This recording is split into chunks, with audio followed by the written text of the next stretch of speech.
Peace must be our goal and our guide. And all that we strive for as a human family, dignity and hope, progress and prosperity, depends on peace. But peace depends on us.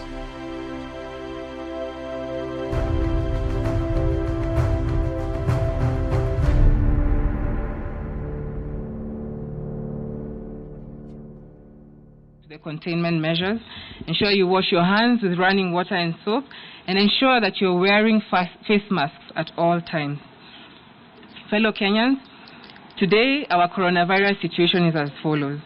In the last 24 hours, we have tested 668 samples. Today, we've been able to share with you a distribution as to the number of samples collected per county, and this will be availed to you. Nairobi still stands as the highest burden of disease county, and so far we've run 478 samples in Nairobi County. From the samples collected today, we have 17 persons who have tested positive for coronavirus disease. This therefore brings the total of confirmed cases in the country to 320 cases. All the 7 are Kenyans, 12 from Mombasa, 5 from, all the 17 are Kenyans, 12 from Mombasa, 5 from Nairobi. 15 of these were picked by our surveillance teams, and it is important to emphasize the fact that they were picked by our surveillance teams means that these people were living within our communities.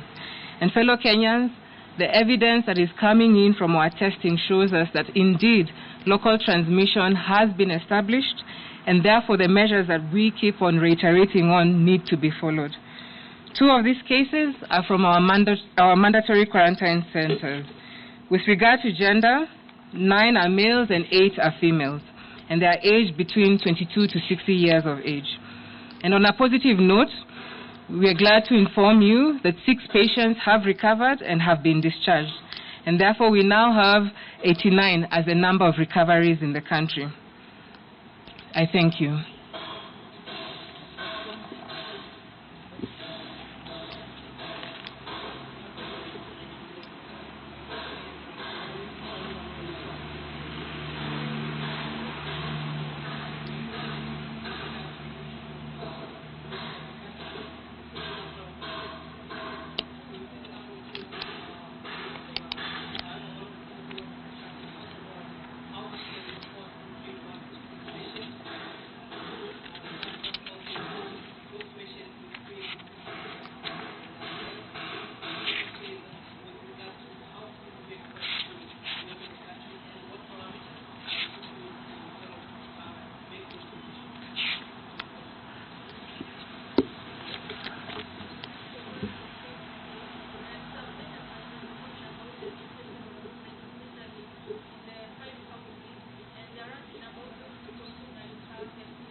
My name is Kenna from People Daily.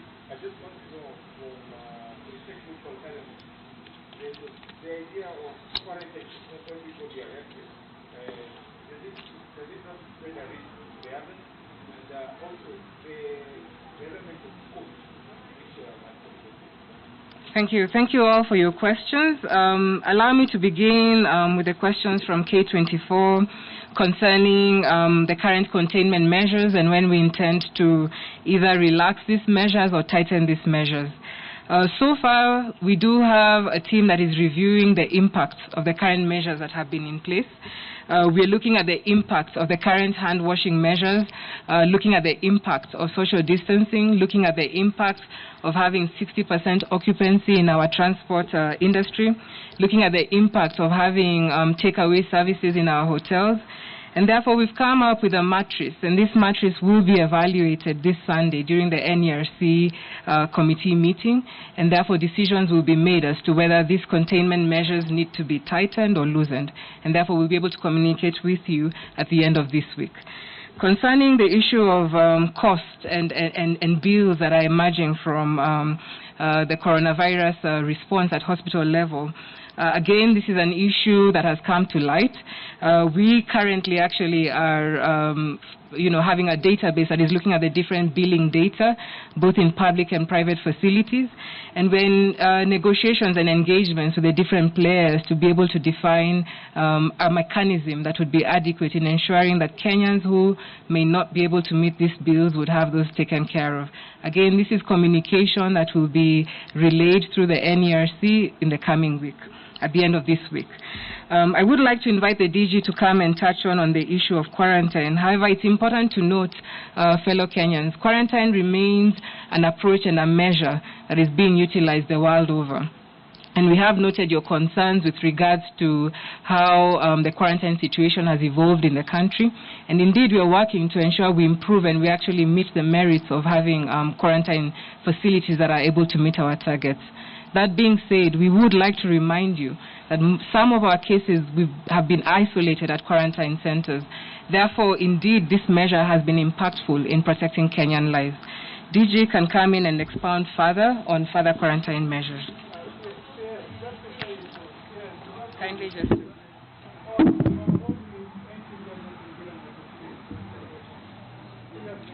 Thank you.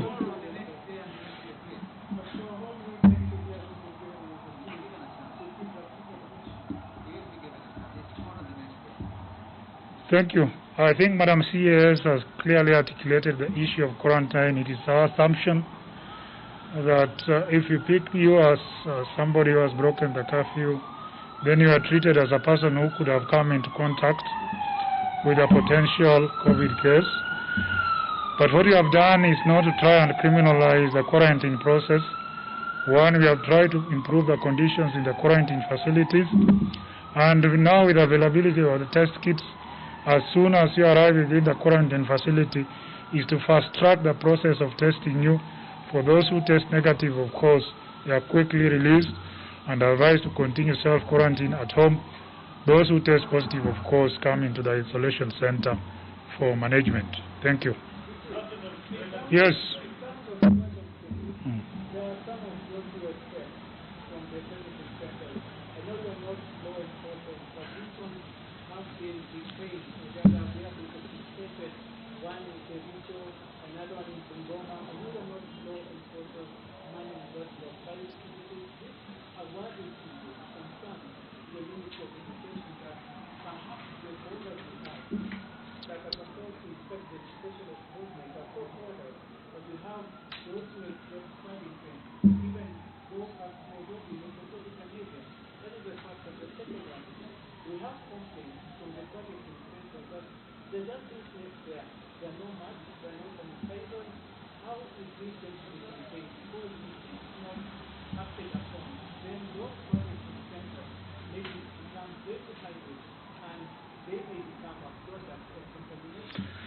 Thank you. I've clearly stated in my earlier statement that we have tried to improve the quarantine facilities in terms of the hygiene measures that were taken into place.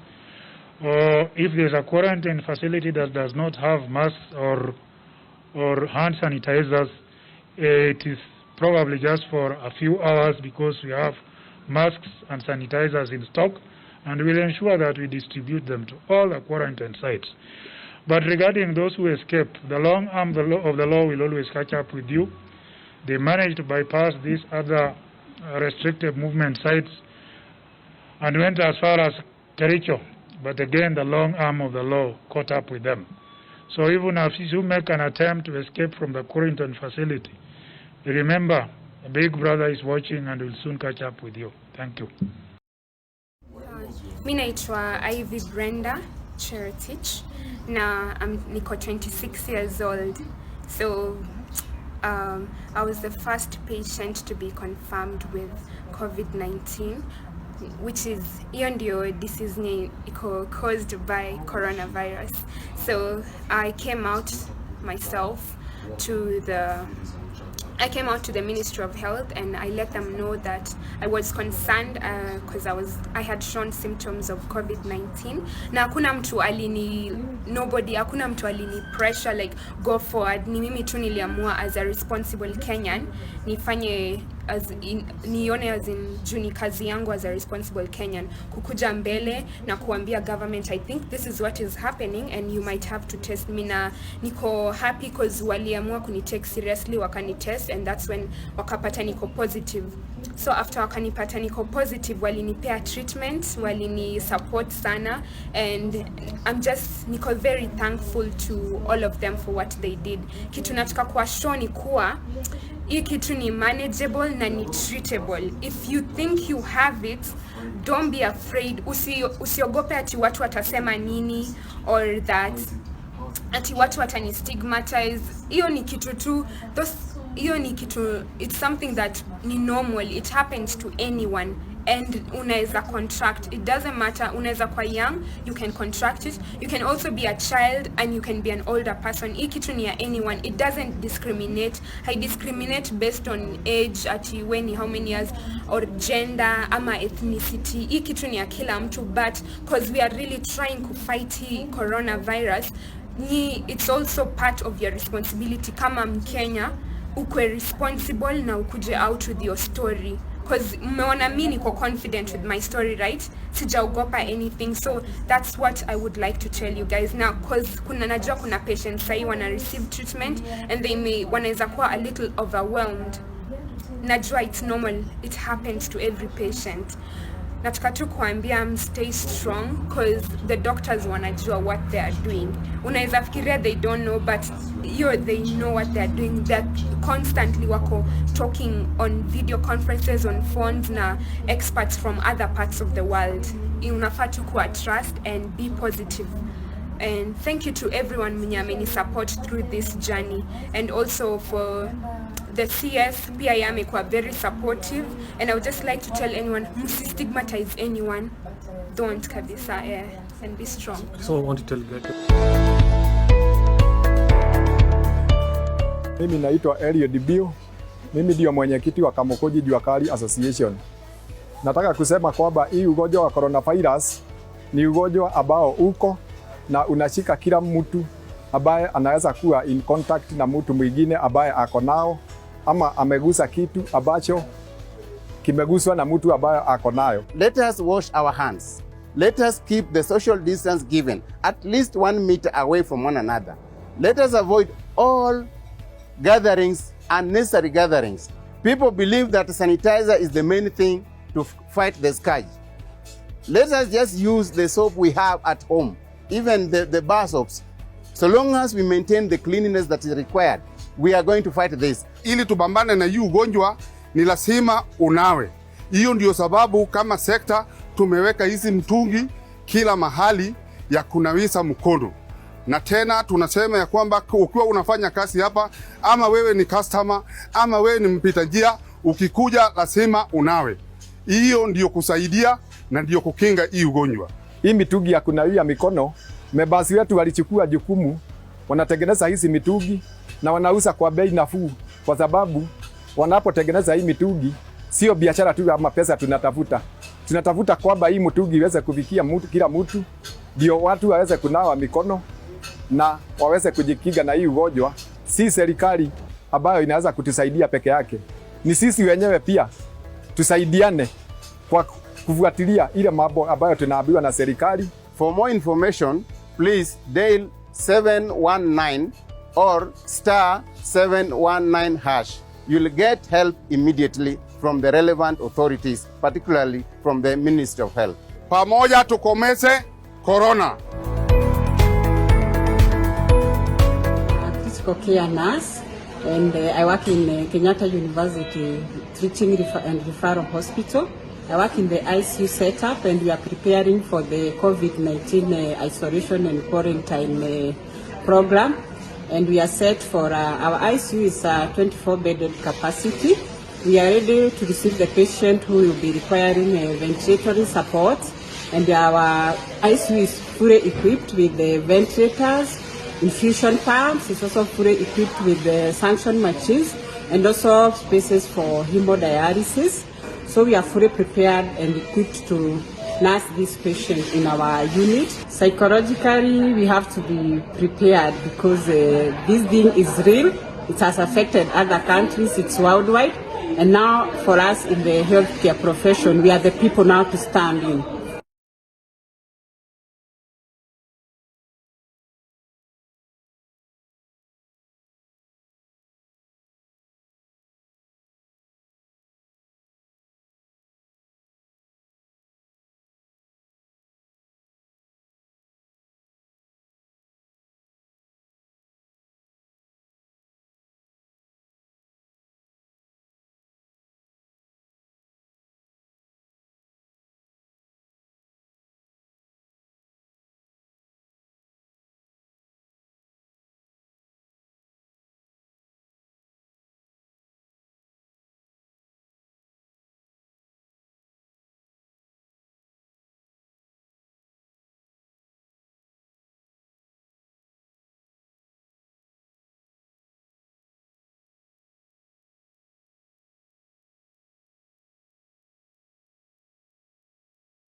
Good morning, my name is Dr. Eva Jenga.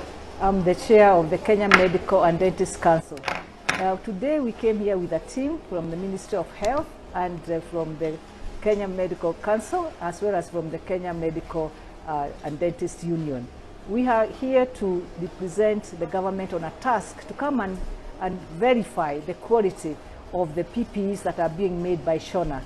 Shona is one of the local manufacturers that have been identified to most likely will be able to produce the PPEs en masse for this country, which we need so badly. And today our task was to come and see the quality and also the capability of the output and the turnaround of production of these PPEs. We have come and seen the type of masks that they are making, a full PPE where we have the coverall with the boots. My name is Sophie Mwanyumba from the Ministry of Health and working under National Public Health Labs. Today we are visiting the quarantine sites within Nairobi, and the teams are being dispatched out to go and visit the sites. We have the forms which we are going to use to capture the information of the visitors who came from in the country. And we also have the sample collection apparatus, which we have the oropharyngeal swabs and the nasal swabs. And each person is supposed to be taken the two samples, the nasal swab and the oropharyngeal swab. We have our PPEs to protect ourselves. We have the safety gears where we are having this, and the disinfection for disinfecting the apparatus which we are going to use. The waste, we have the biohazard bags where we are going to put all the waste which is generated within the site where we are collecting the specimen. We have the biohazard bags to safeguard the environment. And with us we have the transport media, because we have to make sure that the samples which we are going to carry, they are if the virus is there, they are viable. So we have the transport media which we are carrying with us, and we are maintaining the cold chain, because we have the cool box which is equipped with the ice packs to maintain the cold chain of the virus of the samples as we come back. To my fellow Kenyans, I have a word for you today. Kindly stay at home. I am at work to safeguard the environment and to safeguard ourselves. The corona is real. It is real with us. So please let us stay at home as the health workers continue working and supporting the government on the guidelines which they have been put on place.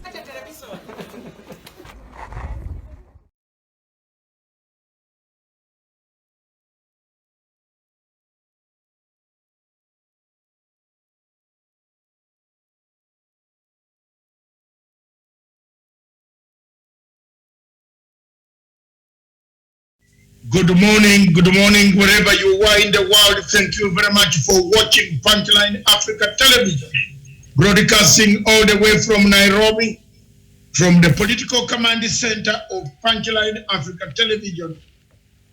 I am David Mathanga, Dr. David Mathanga from Nairobi. From the Political Command Center, miles away from Miriam. And Miriam Ogutu, good morning in the studio in Nairobi. Good morning to you, Doctor. Across the bridge in Kampala, we have Stephen Ouma online from Kampala, a veteran journalist, a man who has been there, written pages and pages and pages. Good morning, Stephen Ouma. Good morning, Dr. Mapanga. Thank you very much. Across in town in Nairobi, Professor Gerard Onyari. Good morning, Professor. Good morning, Dr. Mapanga. Thank you very much. Just give us time. We do our nitty-gritty with Miriam, the use of opening speeches, and then we come back to the real subject. You are already given the topic, and the topic this morning is my opinion. If you were the ones, what are your opinions? What would happen? What do you think about the way the Kenya strategy? Is it working? Has it worked? Will it work? How will it work? Because it has no deadline. We have the roadmap, the time frame, the timetable, but we don't have a deadline. So there are many people who are having half hearts. If you have been reading the Twitter of Makau Mutua is telling us to go to the embassy of China to stand there to demonstrate. I don't know what to do what? Whether to get COVID-19 medicine, vaccine around the embassy. Is it being grown there? We don't know. But thank you very much, viewers. The topic is that one. But before we do that, we shall give you the headlines in Kenya. I will be reading the headlines, and Miriam will update us on East African states, because we don't have much time. We have African news, we have several other things in Kenya to discuss. This topic is huge. So I will first read the headlines in Kenya. What are the headlines? Standard has a headline, Uhuru's secret card with Raila. Gerard, you are Kenyan, and I think it's very intriguing. Miriam, this is a headline that is, some time back we said, and I said, one of the problems of Africa is how to interpret constitutions. We make very good constitutions in Africa, but we eat them. We eat them every day, and Ouma will agree with me that 1995 Uganda constitution has been eaten and eaten and eaten until it has become thinner than Matanga. So we go on eating it. The same, we don't interpret the constitutions. The constitution of Jubilee Party gives the chairman, the president of Jubilee Party, to consult. It's very clear. It doesn't say Jupiter and you consult. No. It is very clear. It says the president of the party will consult with other parties. Umeona? Kama umeenda shule kwa political science, chunga watu wa siasa kali, wako na siasa, you can be knocked technically on a small thing. So Gerard, your comment on that? Although you are not a member of Jubilee Party, so you can. But I believe in rule of law. Yes. And what's happening in Jubilee, they have what kind of mechanism on how they handle their issues, and it is the constitution. And if it is now that they are realizing that the chairman of the party has got the immense power, the same constitution addresses what they need to do with their constitution if they want to amend it. But as it is now, we have sort of the bitter deal. And the compromise is what the constitution says, and now it gives the president immense power. He's the chairman of the party. But what I want to do, what I want to say, can I, before Mr. Nyakundi, Mr. Gerard Onyari, let me give you some information before you hammer your point home. Article 9 of the Jubilee Party Constitution grants the party leader ultimate powers to run, outfit, and seek new alliances.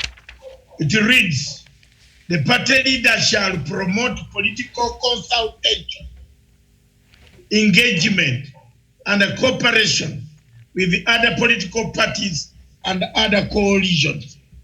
It doesn't say the party, it says the political party. So you can make your submission within an informed basis. There you are. Yes, that is true. That's what I've said. The Article 9 of the Jubilee Constitution says so. But to me, I find that what the party leader of Jubilee is doing is as per their constitution. But let me just have me to say in the rule of law and good governance, they should have their constitution, which is under one line with the constitution. If they are realized that they started at Kuna, then they should go and amend their constitution. But as it is, the leader of the party is complying with the constitution, and there's nothing you can do. Thank you very much. Ouma in Kampala. I know you are seeing the pictures flying on your screen. That is the politics of the Republic of Kenya. How do you handle your constitution? You have written yours since 1995. I don't know how many times you have written it. Eating it in the form of cutting bits and the bits and joining bits and the bits. Yes. Go ahead. Yeah, it's good. The constitution and good eating. It's not a surprise, and it's like for me to be eating. So long as the party don't feel like it has to be eaten, to be eaten. And the eating at the top, by making standards in finance, I don't think good for it. So the party know how to eat the constitution, and they need to feel that it is very long to live. Okay. Thank you very much. Back to Miriam. The constitution. Are we in the right direction? The standard, then you give us the second paper. Yeah, so according to the Jubilee Constitution, actually, President Uhuru Kenyatta can do that, has the right to do that as the chairperson of the party and also as the party leader.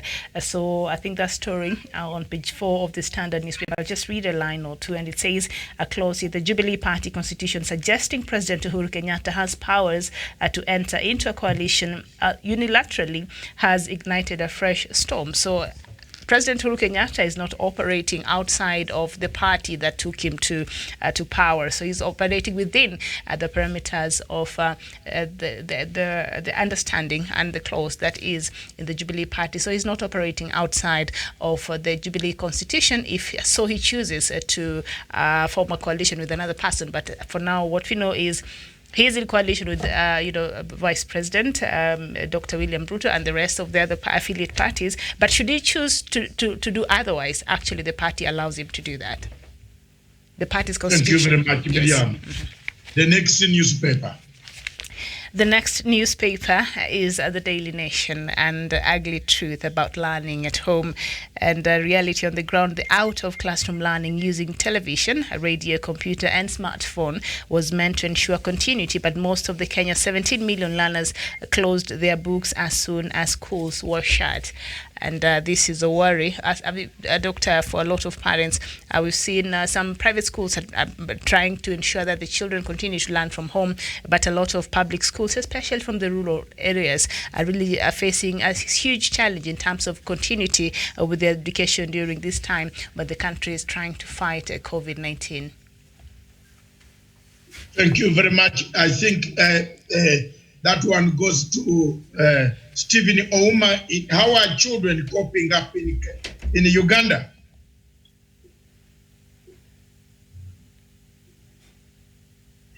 Stephen Ouma, are you still online?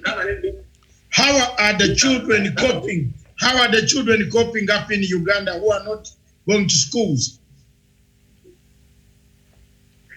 That is a challenge, a very big challenge.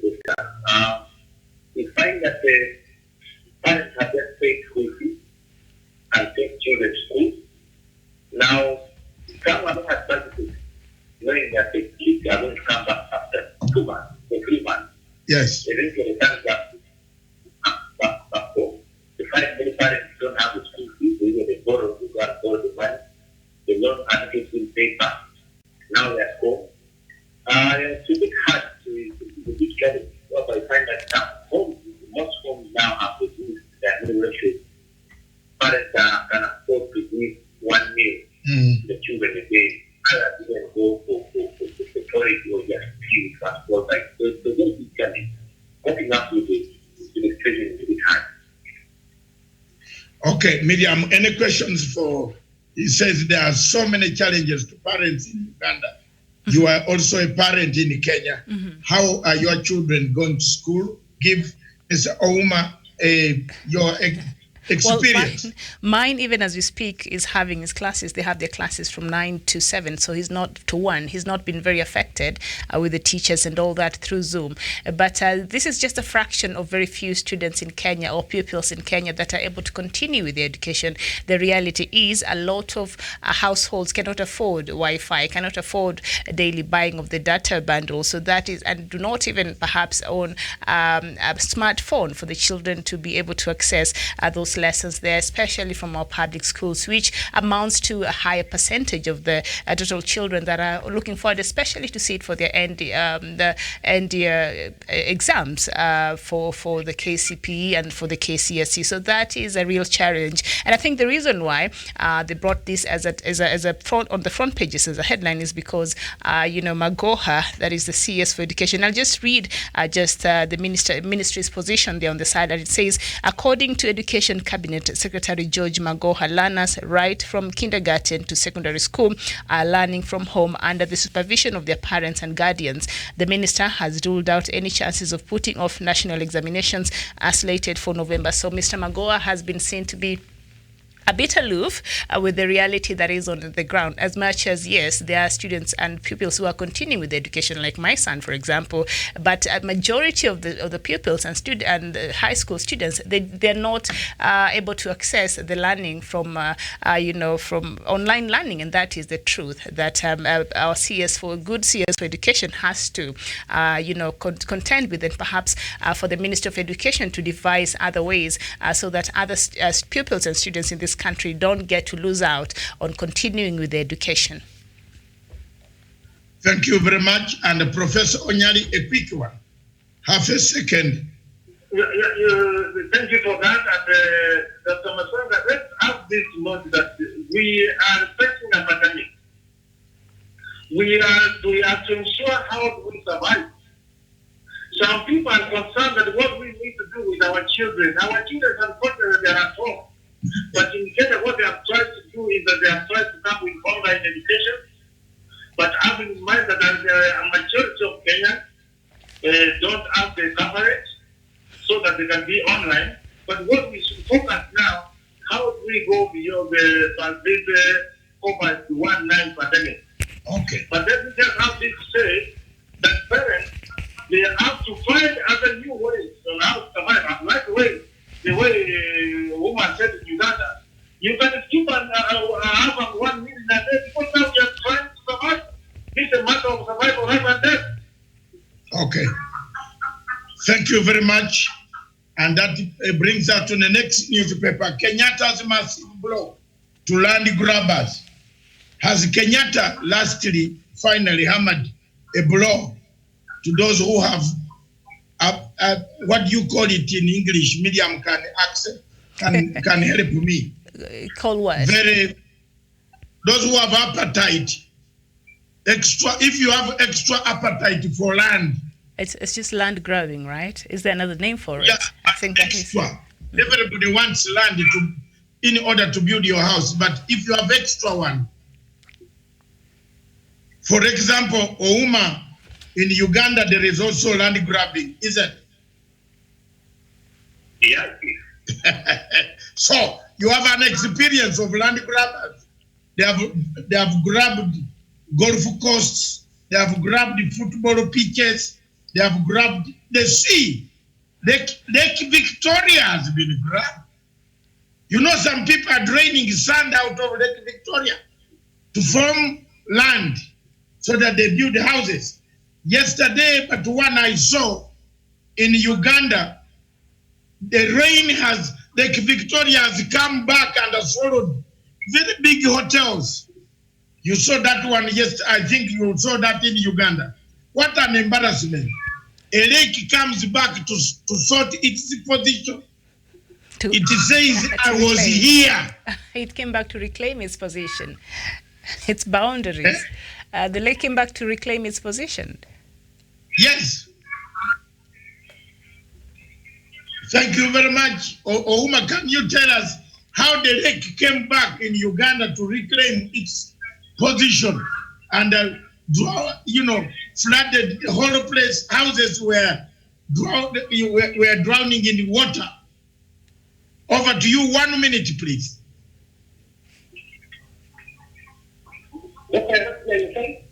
I am saying we have problem with your hearing and you are not hearing us. We are saying in Uganda, the Lake Victoria came back to claim its position and found houses there. So it started swallowing some houses. You saw that last week on TV when people were walking in the water in their houses. What does that show you? Actually, that shows a large extent of environmental degradation. Yes. The lake has been claimed by the people of the past. And as later it is, when time comes for it to flow where it's supposed to flow, it will have to get you. There is a local saying in my language that shows water always flows where it passes where it flows to. So those people who grasp the lake are now realizing the repercussions of the lake. Okay.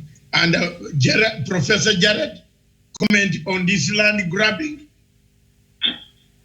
Yeah, the land grabbing issue in Kenya is an historical injustice, and we have tried to address it through the Constitution. And this you go back to 1963 when we gained our independence, people started grabbing land. So the land question, this dragon must be faced on. That's why we are having Kenyan is having an appetite to get any space to grab. But this one must come to an end. Okay. Mm-hmm. Thank you very much, lady and gentlemen. Mm-hmm. We now come, you have another 1.5 minute each. Yes, Miriam. Maybe just on that story about President Uhuru Kenyatta's blow to land grabbers, for our viewers who might not really understand the story behind it, just a line or two just to ensure that they understand the premise of this. President Uhuru Kenyatta is reclaiming over 2,700 acres of public land illegally allocated to private developers within Nairobi. On Wednesday, lands officials repossessed some 1,600 acres in Ruai, associated with a senior government official. As with Uhuru's anti-graft fight aimed at securing his legacy, tens of government officials and beneficiaries of the illegal allocations could be arrested and prosecuted. So documents prepared by the senior government officials obtained by the Star detail how public land has hived off in Kariobangi, Karura, Karen, Kabete and Kahawa West, and the parcels were meant for sanitation facilities, sewage treatment plants and water storage facilities, but were grabbed by developers. So very important move there by President Uhuru Kenyatta, and we shall be looking forward to see how this story will develop and how this land will be repossessed. Okay, thank you very much. We have not received any links. I don't know what the studio is doing. There are no links at all. People are asking for links. We don't have links. You have not sent us any link, production team. Send a link to us. There are people who want to see. They are not, they are quarreling from this other line. Thank you very much, viewers. Those are our, yes, always send a link, please, so that people can access. You know, not everybody has special phones like our big boy guys in the production team. They have special phones.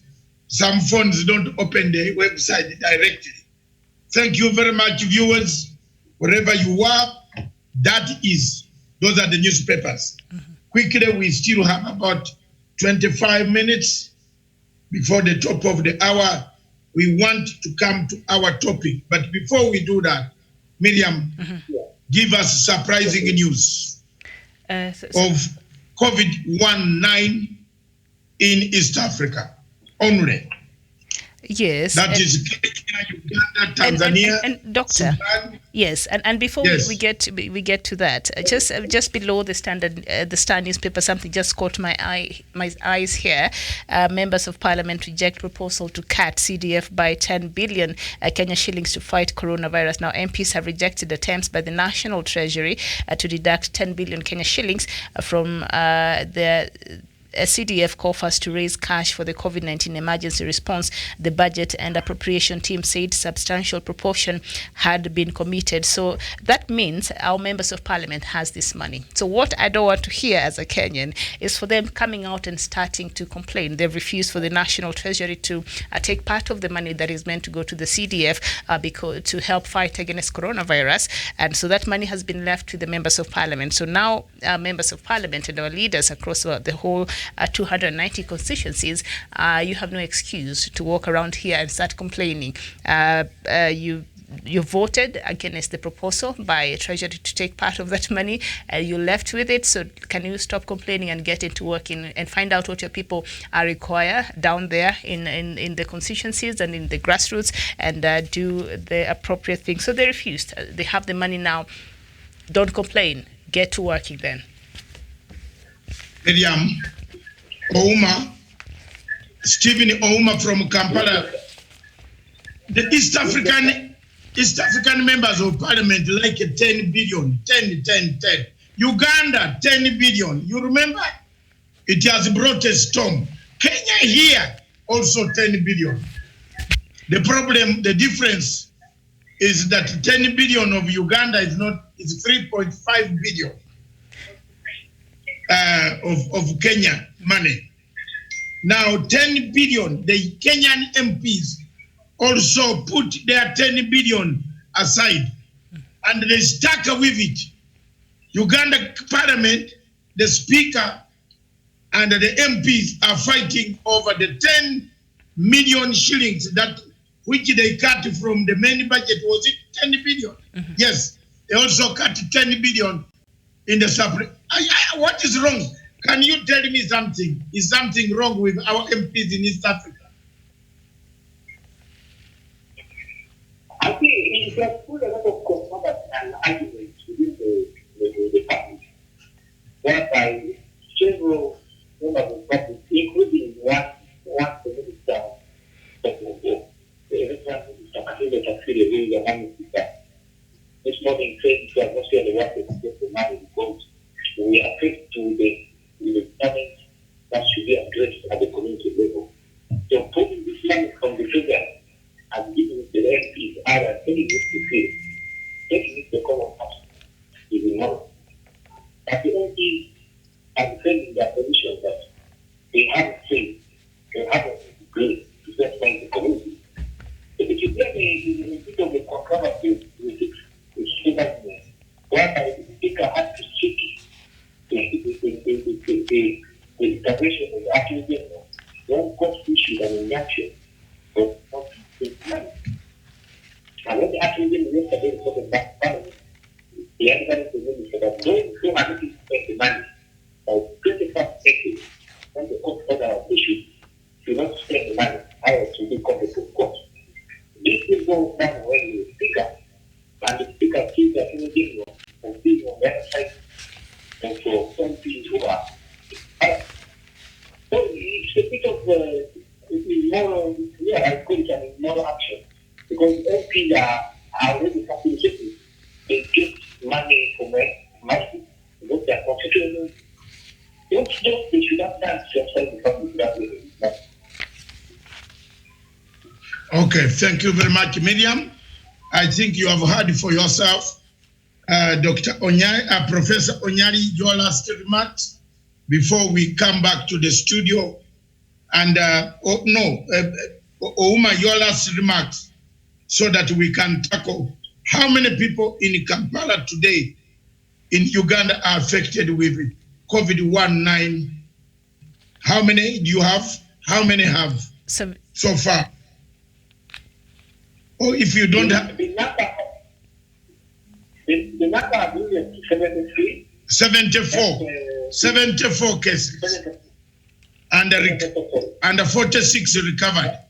Now, hold the fire there. The question is, how is that the best you wanted as Ugandans? Not really, it's not the best you wanted. The best you wanted is to have no It's zero. Yes. Because if you don't have the disease, people will be out working. People in the house, locked up, no economy, everything changed. What do you want to do? Okay. They are saying that a lot of accusations I have heard on the Uganda media that most of these cases are coming from Tanzania and the Kenyan border truck drivers. And they have put their instructions that the minister proposed that a trucker driver leaves his truck in Kenya and in Uganda border, Kenya-Uganda border, and another Ugandan driver drives it to the destination. Can that really work? Supporting the Uganda government to give you the take their discussion. So don't be elaborate and discussion. I know that that is discussion within the structure of the Uganda community. I think it's possible because now, if we are having diseases coming from the neighboring country, it's better if we can deliver the border, the sanitize, to spray. Then they just challenge that, oh, give them the border of Southern Sudan or Congo, DRC. Then they have them. So the logistic company should can arrange that, but one of the reasons is not to expect the chapter of the border. Why can't we do this? Why can't the people transporters have lorries on both sides? Kenyan lorries offload from Malaba, because I'm a transporter and I'm looking at this. We are going, that's why I got, let me tell you, Oma, Miriam and Gerard, I had to tell the drivers to pack these things and go home.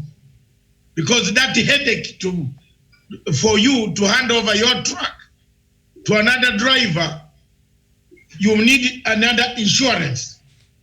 And that insurance is not simple. The insurance of that trailer that you see 40 feet contained is almost like 3 million shillings, 3 to 5 million shillings of Kenya.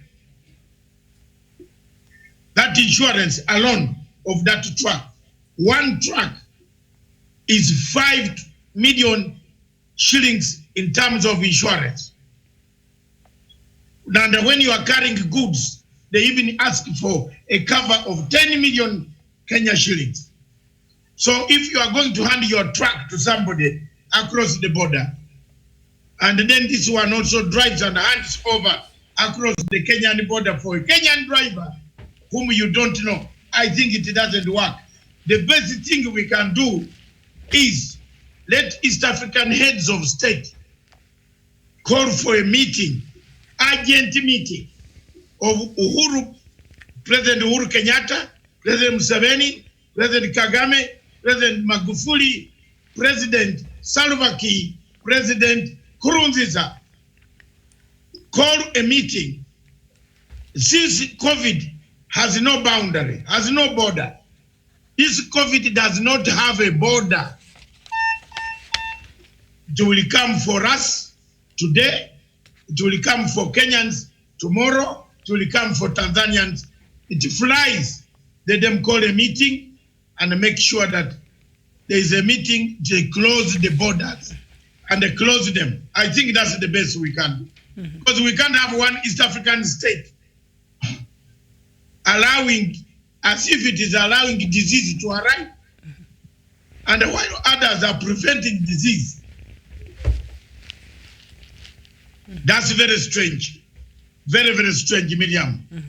And for me, I would think the best way is to call an East African a video link, a virtual meeting between the 5 heads of state.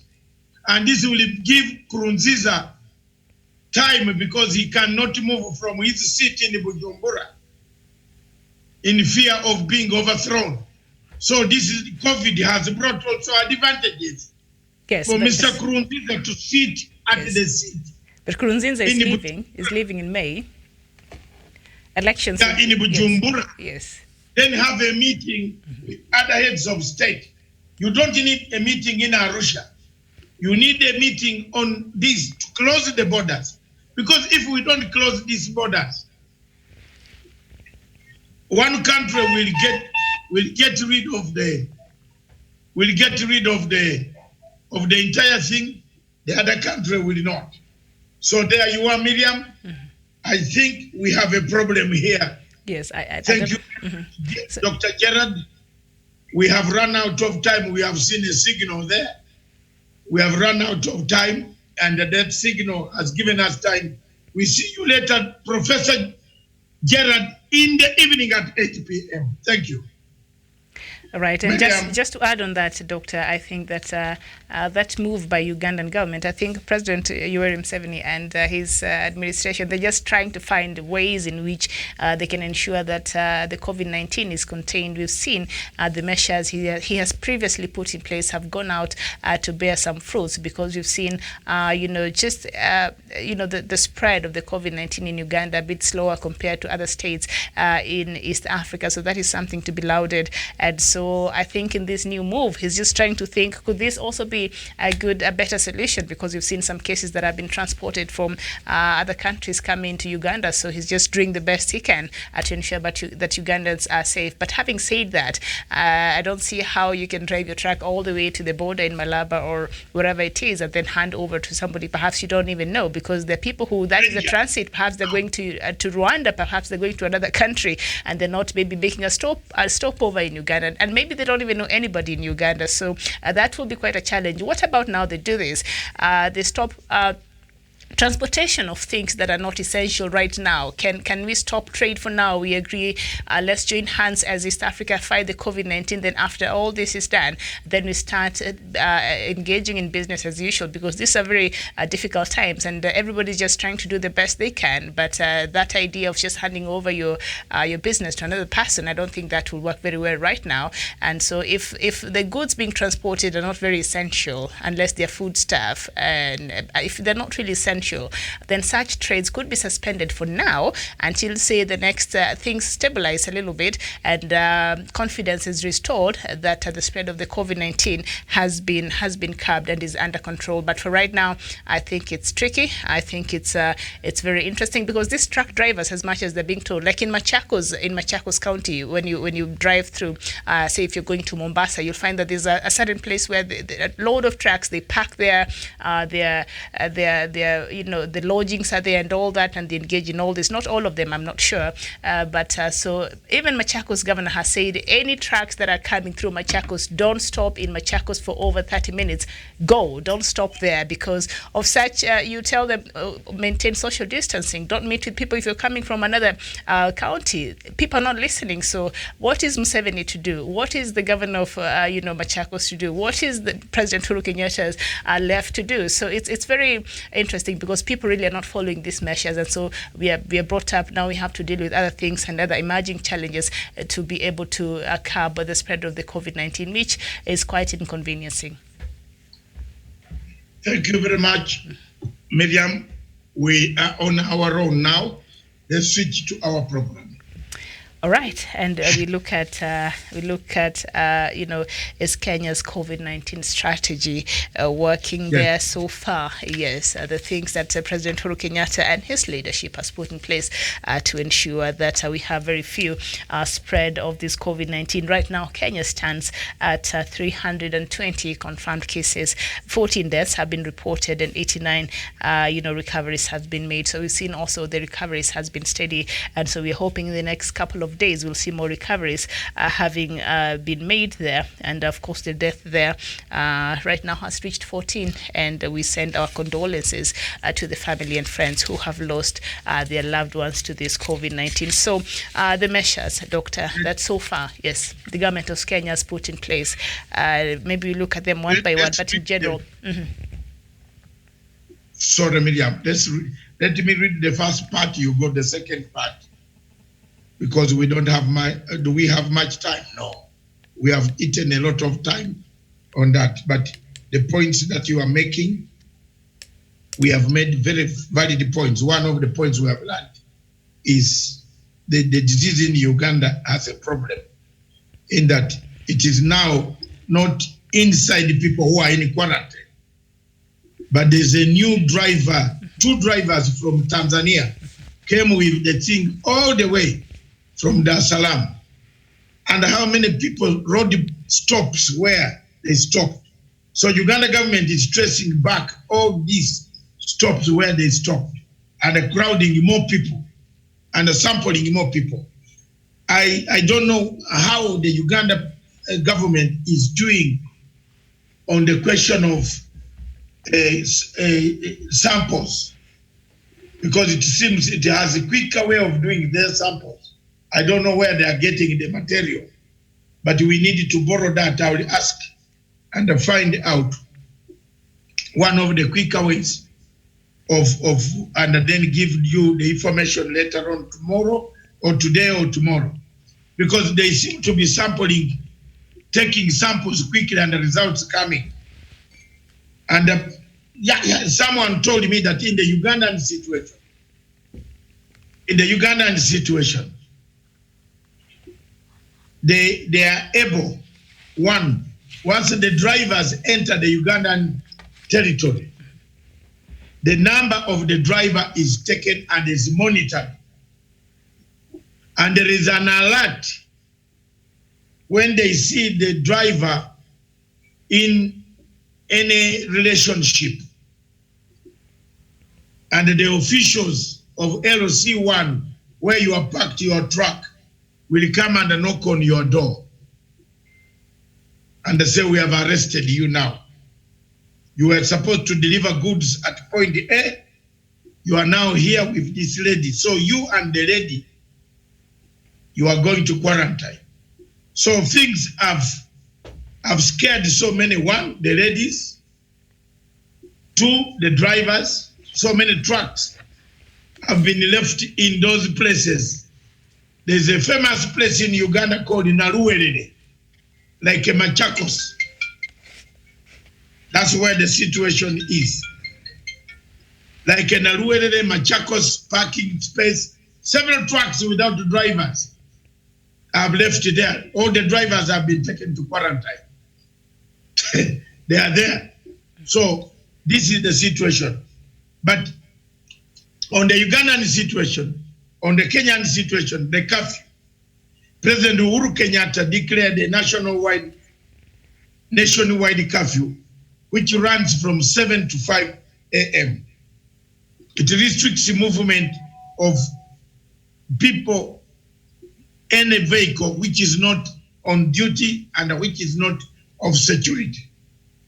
Medical professionals, health workers, national security, all journalists, media, those are allowed and they are given special permits to move. President has also urged Muslims today to adhere to the government regulation to curb the spread of coronavirus.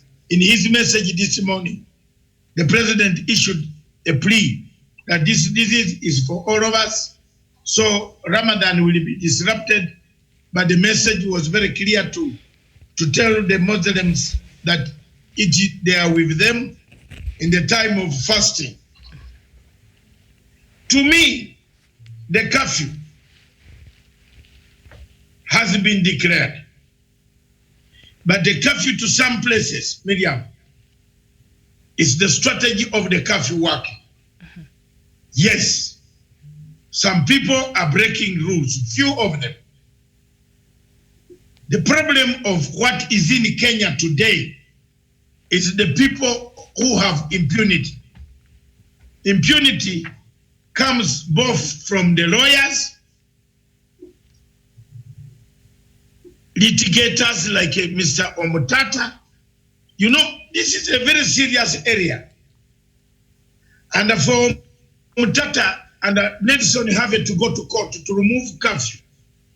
Mr. Nelson have wanted the curfew removed or reduced up to 10 o'clock. Then it's not a curfew at all. If you check the word curfew, what does it mean? If you are putting it in the middle of night, it doesn't become a curfew. So my worry here, Miriam, is the curfew is being violated by some people, even issuing notes. If you go to some of the people have copied what the government permits are, they are also making government permits. Some cars have got government stickers. People are manufacturing stickers. Now, the problem that is coming with this is we are in very terrible situation. Believe me or not, how is it going to be a terrible situation? As much as you want to contain this disease from the people you have located, search and find, there are other people manufacturing this. Two, there will be ripple effects. A lot of ripple effects. Look at the governor, my friend Kiraitu. Look at Senator Murkomen. Yesterday, they called people and addressed them. They addressed political rally instead of sensitizing people to social distance. Some of these things, we might take them lightly. But the way I saw the World Health Organization saying, this thing might be there longer for some time. We might be the ones suffering, and we might be indoors, lucky given the sunshine indoors. And just to add on that, Doctor, you've mentioned Governor Mr. Kiraitu Murungi there, and we see that story is also on the front pages here on the Daily Nation newspaper. And as much as he was going to issue these face masks to the people that he represents there in Meru, and we see almost everybody, actually from this photo, everybody has a face mask, which is good, but also he did not maintain social distancing. Now, the one that really got me very worried was the meeting that Senator Murkomen had. I didn't even see a single person, not even him. Did they have a single mask? So that is more worrying, and I think those people are more exposed compared to this meeting that Kiraitu Murungi had. It's not right. Even what Kiraitu Murungi did is not right, because right now government has banned a public gathering of a huge number, and this looks like a lot of people came here to get the masks. And also, from what we hear, he continued, organized a public gathering, and that was wrong, contrary to the Public Health Act that is in place right now. So that is wrong. As much as he went there to do a good thing, to issue the masks, which is good, but also he broke one of other measures, which is social distancing was not observed. But at least we see people safe here. But if you look at that public gathering that Mr. Murkomen had in that area that has been affected by the floods, and a lot of families are devastated there. Senator, even himself, I don't know, but from what I saw, I did not even see him with a face mask. And the people who were there, I didn't see anybody there with a face mask. So very interesting that our leaders are the ones who are breaking these measures, and they should be leading from the frontier. So when you talk about impunity, this is one very good example of such. Yes, Miriam, great impunity indeed. So if there is great impunity, I want you also to comment on people. If I'm not wrong, and I don't want to be a prophet of doom. If I'm not wrong, the way we are going, we are reaching Article 132. 132 4D. To me, my 7th sense or the other sense, how many of them are there, I don't know. 6 senses? 5. Or there are 5. And then there's my the sixth one, which is the common sense. Yes, the 6th common sense says that Kenya will reach a point of a state of emergency. Really? If we go, yes, if we go, if we go the way we are going, if we have Mr. Wamutata going to argue with the government at war, this government is at war with an invisible enemy. We are at war. At war, you don't talk about your children going to school, because the schools might not be there. They could be bombed.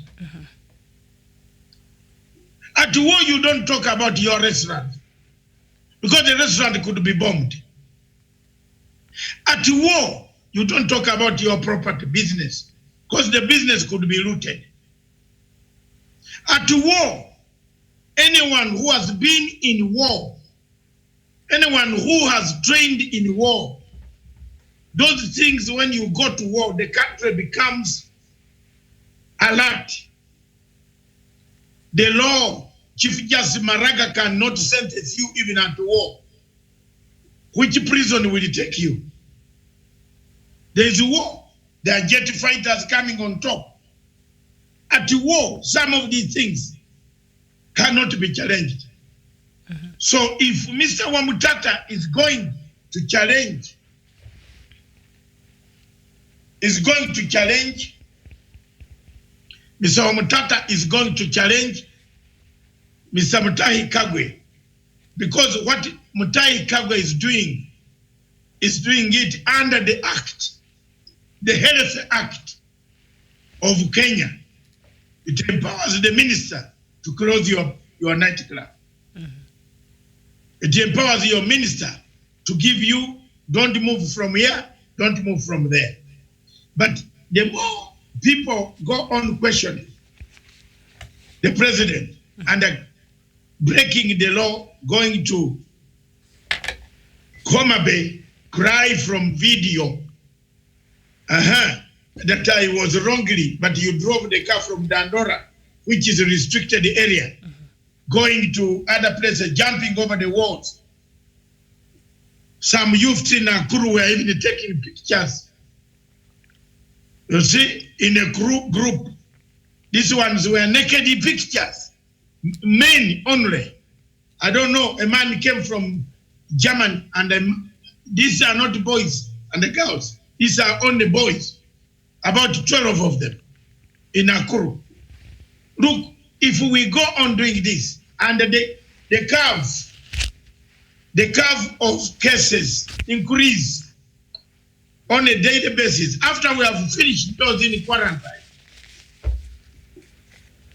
and the government sees that there are more, like now the governor of Mombasa is saying, please bring it now. Bring a lockdown, yes. I saw him pleading yesterday. Lock down Mombasa. And I could see the because pain. He says, yeah, Miriam.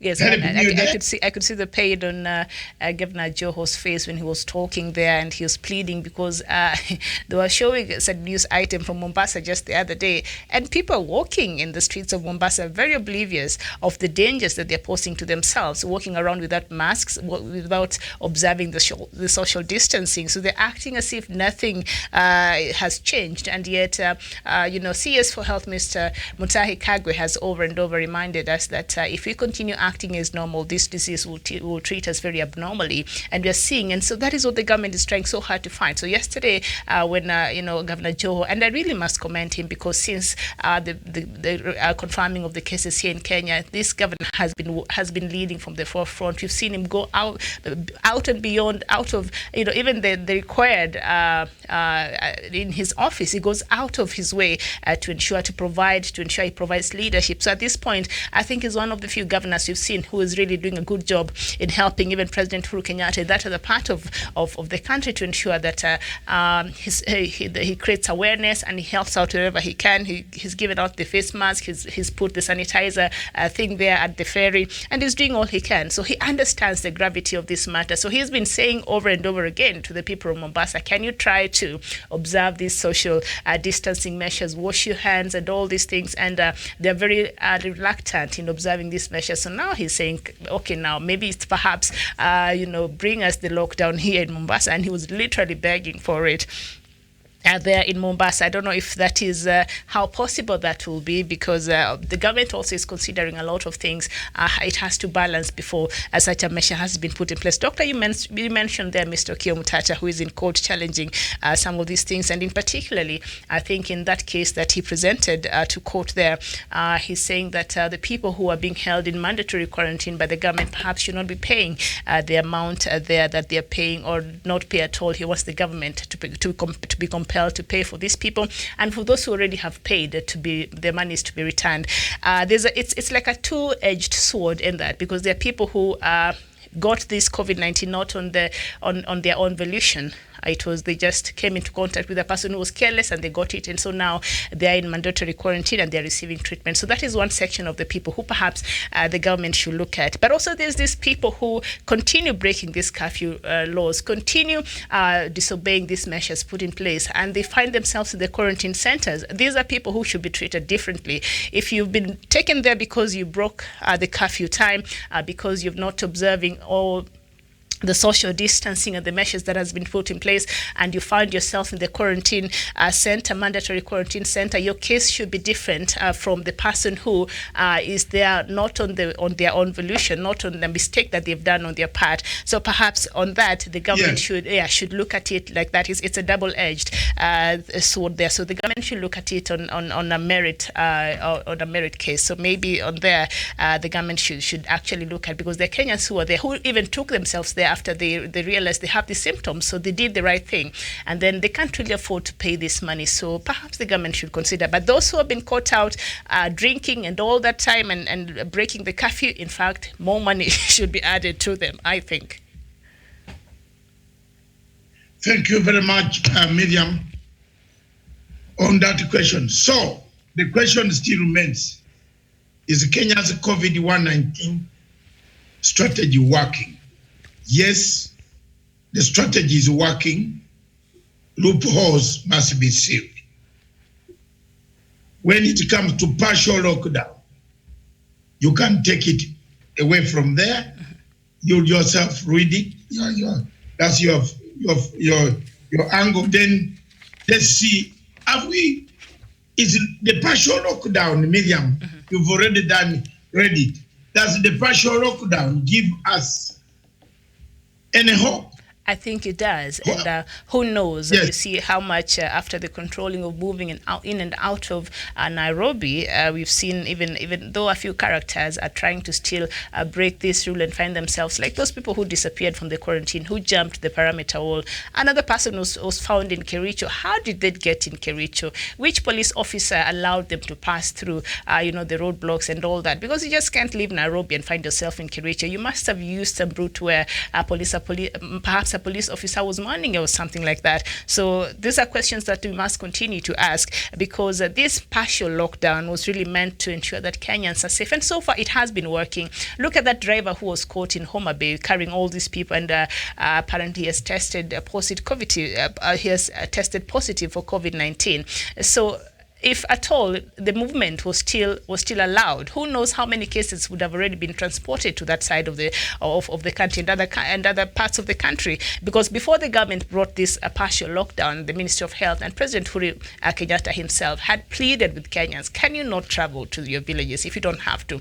Can you restrict your movement at this point and don't go there? Don't go posing a danger to your parents, to your grandparents, to the people over there. Can we just contain ourselves here because we already have cases in this county? So can we not move? And then that was like 2 weeks. Kenyans did not listen, so it forced the government to come in and enforce this partial lockdown to restrict movement on these 4 counties that had registered, and Nairobi, of course, is still leading in the number of infections. So it is a great move, and I think it has gone a long way in ensuring that COVID-19 does not spread further.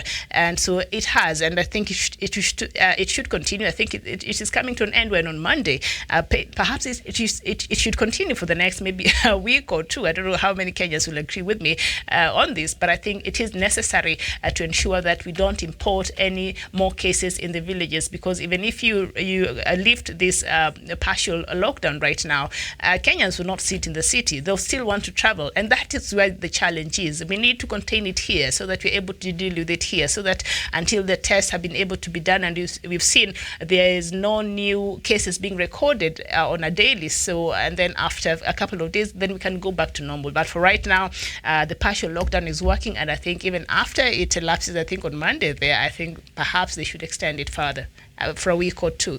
Just my opinion. Thank you very much, Miriam. I think it will be extended because, or even made stronger. You remember they were warning us that they could now target some areas. That's why we have to be, yourself and myself, that there are certain areas you don't pass through. So if you live in Parklands or you live in Karen, and they lock out Langata, it means you have to find a way to pass where Langata boundary is not available. So they are thinking of, they could even bring in such measures that could bring us quite a lot of difficulties at the moment. Mm-hmm. So there you are. Okay, the rules of quarantine. The Kenya government announced on Thursday, March 12th, that all Kenyans returning nationals and foreign travelers who have traveled to high-risk countries will be required to self-quarantine for at least 14 days. Individuals entering Kenya would need to undergo mandatory screening at all points of entry. Separately, the Ministry of Health temporarily lifted a ban on flights from Italy to Kenya as of Friday, March 6th. As a precautionary measure, all international conferences, meetings, events were suspended for 30 days from Thursday, 12th March up to today.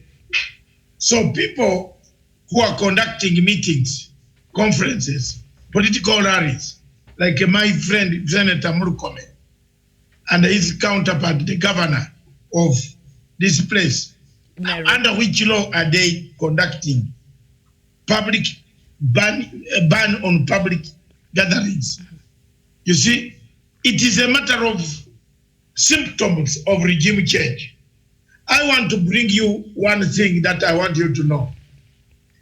And you better be careful about this media. Professor Makao Mutua on Twitter, I want you to go on his tweet, on his Twitter handle, has written and called upon very many people in Kenya to assemble at the Chinese embassy to go and demonstrate from China embassy. He is supported by one called Kegoro and Kiladiwele Otieno. They have resurfaced. The NGOs that brought Kenya to chaos have come back. And now they are urging people to go to the streets. So this morning, in hot exchanges of our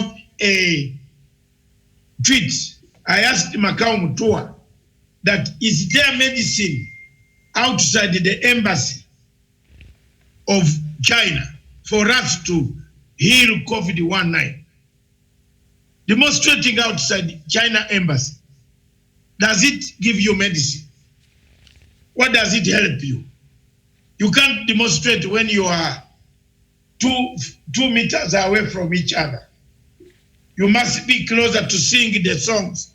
Let's move forward, moving. Let's get that. So it shows to you a long theory that NGOs of George Soros went to Wuhan and built a factory 3 years ago, a pharmaceutical, factory. What was their intention? What were they up to? And now when you see the chairman, the director general of World Health Organization, Miriam, saying that the ban should not be lifted until December. What is their end result? If you connect the dots of Makau Mutua, the Open Society Foundation chapter of Kenya, that's calling again upon activists, Boniface Mwangi, William Mutunga, David Ndi, Mwite, to come, call on people to come out and demonstrate. Now, what is it that they want to demonstrate against? What is it that Makau Mutua knew from New York, which we don't know? He's a right-hand man of George Soros and Bill Gates.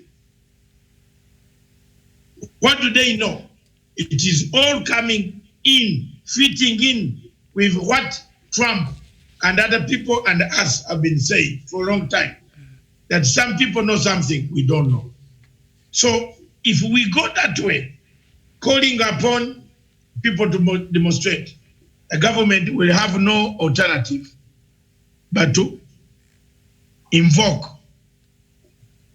Article 132 4D, which says a state of emergency. So was he calling?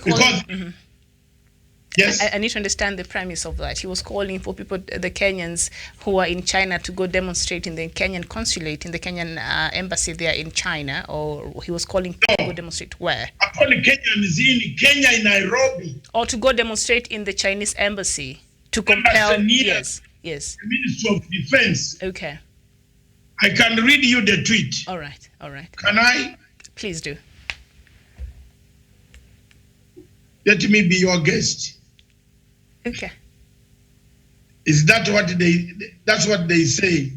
I'll be your guest, Miriam, by reading the tweet.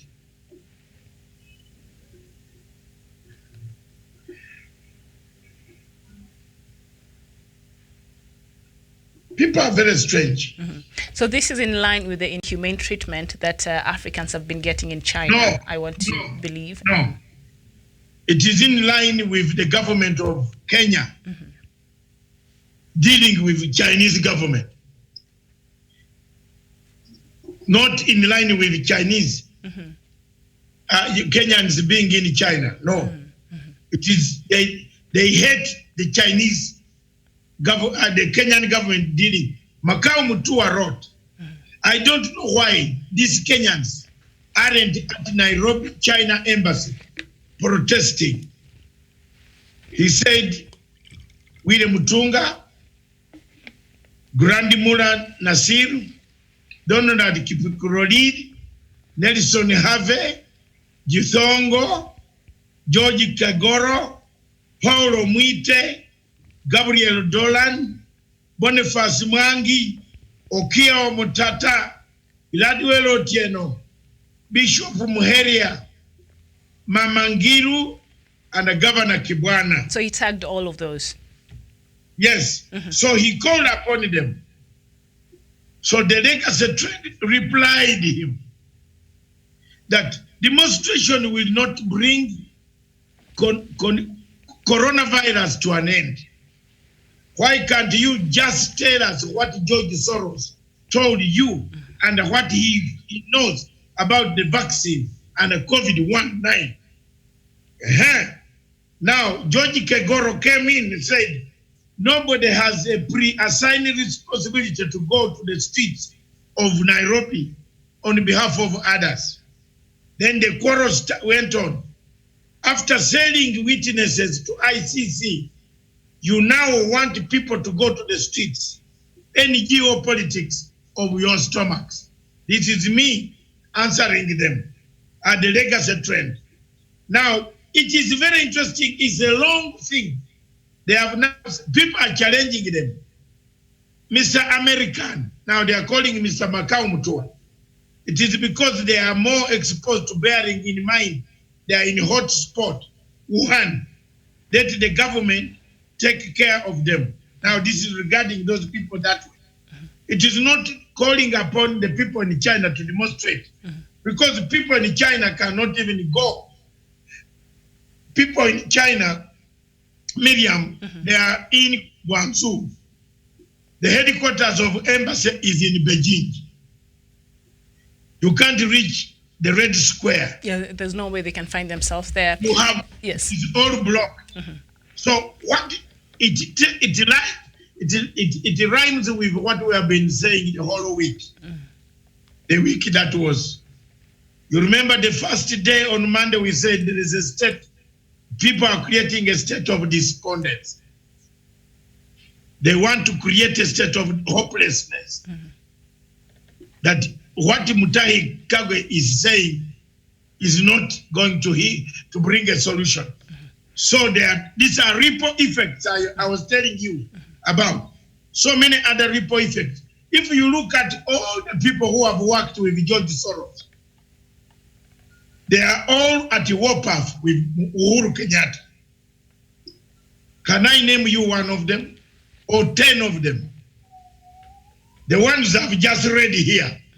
Except Mwite.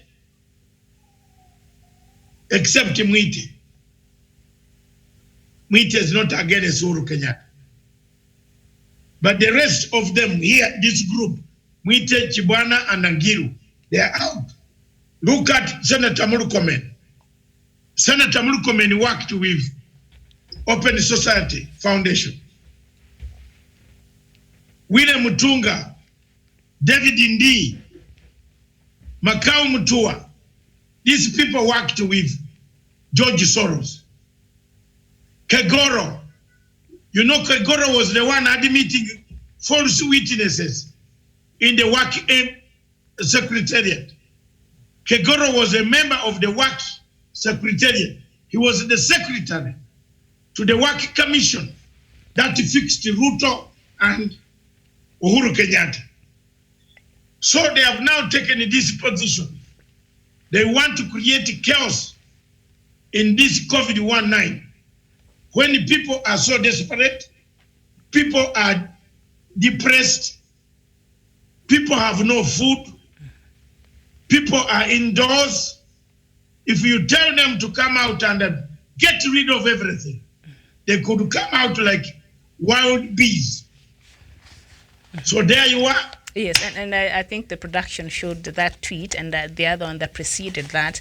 And he first addressed saying that we shall not forget how the Chinese has treated Kenyans there and other Africans in China before he tweeted that tweet that you have quoted there.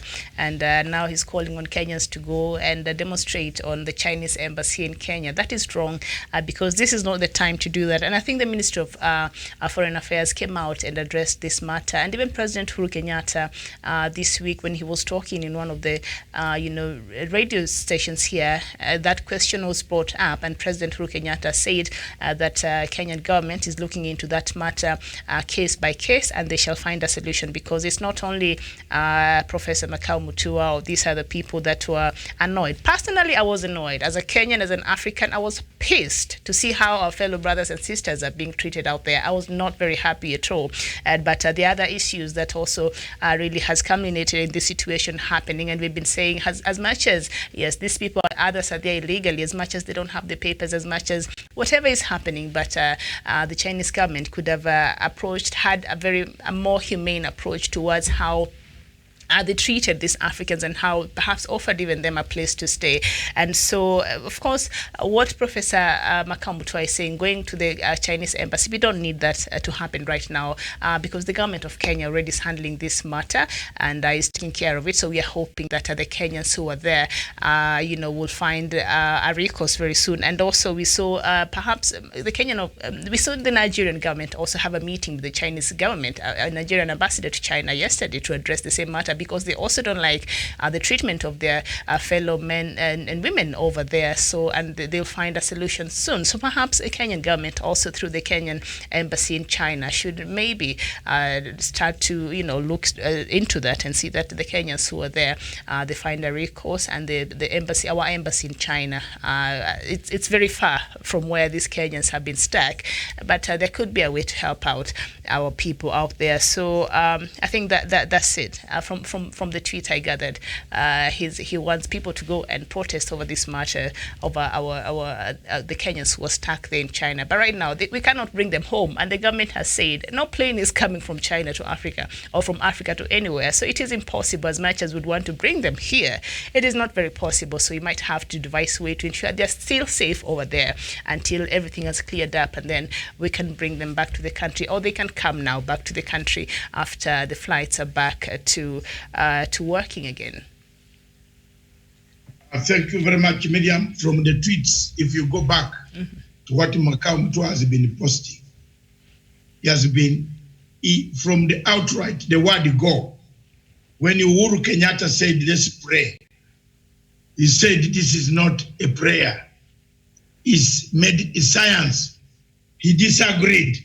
You saw the church leaders coming down on Makau Mutua, including Reverend Njoya, who told Makau Mutua off.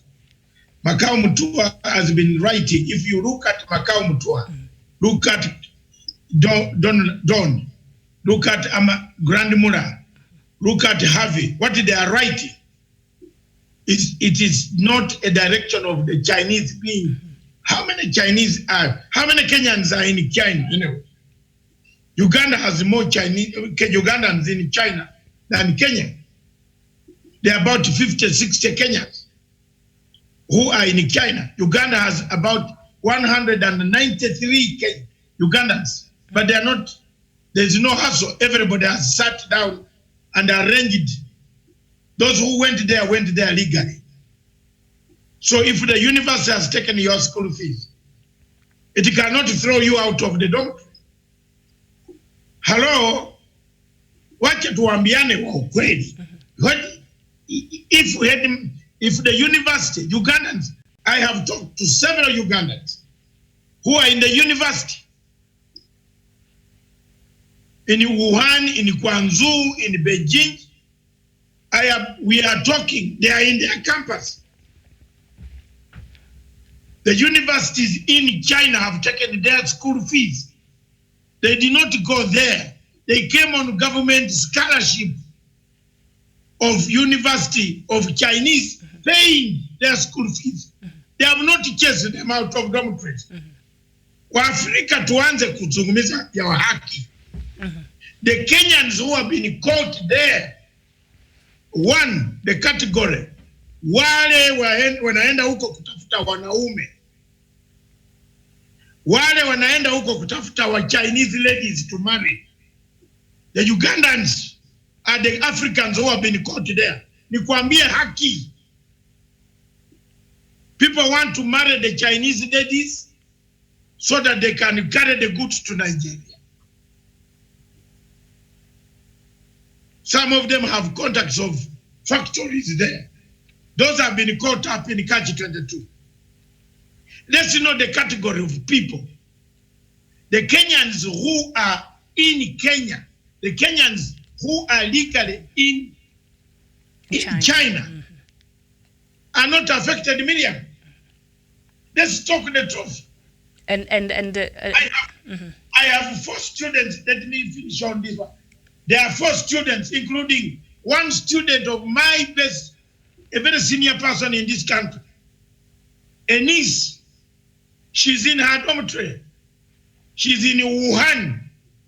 She is there. The school is providing them security. The school is giving them a bus, going to buy things. These are the type of Kenyans who are legally in that place. The type of Ugandans, I've spoken to 4 of them in different parts of China. They are there in their universities. The people who were caught up are one, businessmen who had gone there to do biashara, or who claimed to have companies, directors with Chinese.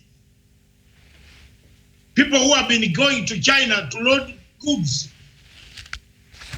they were caught there. So you have gone there on a visa of a businessman. When you fill the form at the immigration, you fill it as who? They format immigration, they ask you, how much money do you have? If you say you have 0 money, you cannot enter. How do you enter China? You have 0 money. What do you want to do in China or London? In London, they ask you, where do you have? You must do a copy of your photocopy of a credit card. And your bank slip and all that. And you know why they ask you for the copy of your bank slip and a credit card? To see that you can take care of yourself when you get there. Yes. It takes 7 days for you to be given a visa. Have you asked why a visa is given in 7 days? They are checking on your credit card. Yes. Before they issue a visa. So you have been issued a visa with $50,000 back in Nairobi. Now you want the government to airlift you for free. How will I? Have you? I want to open up this debate. There were people who went there to look for women. There are some who went there to look for men. Tuambiane ukweli. So they have been caught up in a country 22. It is like a Dubai. Dubai used to be a very good place for every African to go. We Ugandans were the first people who spoiled Dubai.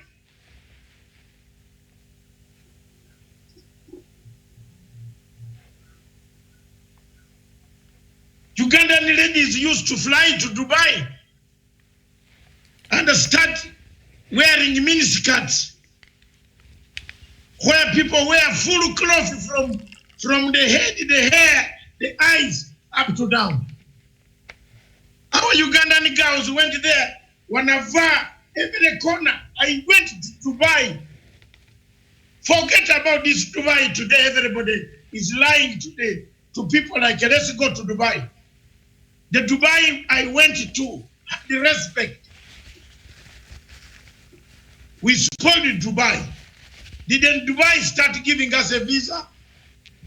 Waliweka visa kwa Kenyans, kwa Ugandans, Nigerians. If you go to Dubai with a Nigerian, let me like a Malema. I am being Malema of East Africa. Wacha niwaambie ya ukweli. If I don't speak the truth at my age, when shall we learn the truth? Let's see the category of Africans who are in China. The category is number 1, those who went to look for women. 2, those who went to look for business. 3, those who went to look for men. Bravos. They created bravos in China. Number 4, fraudsters.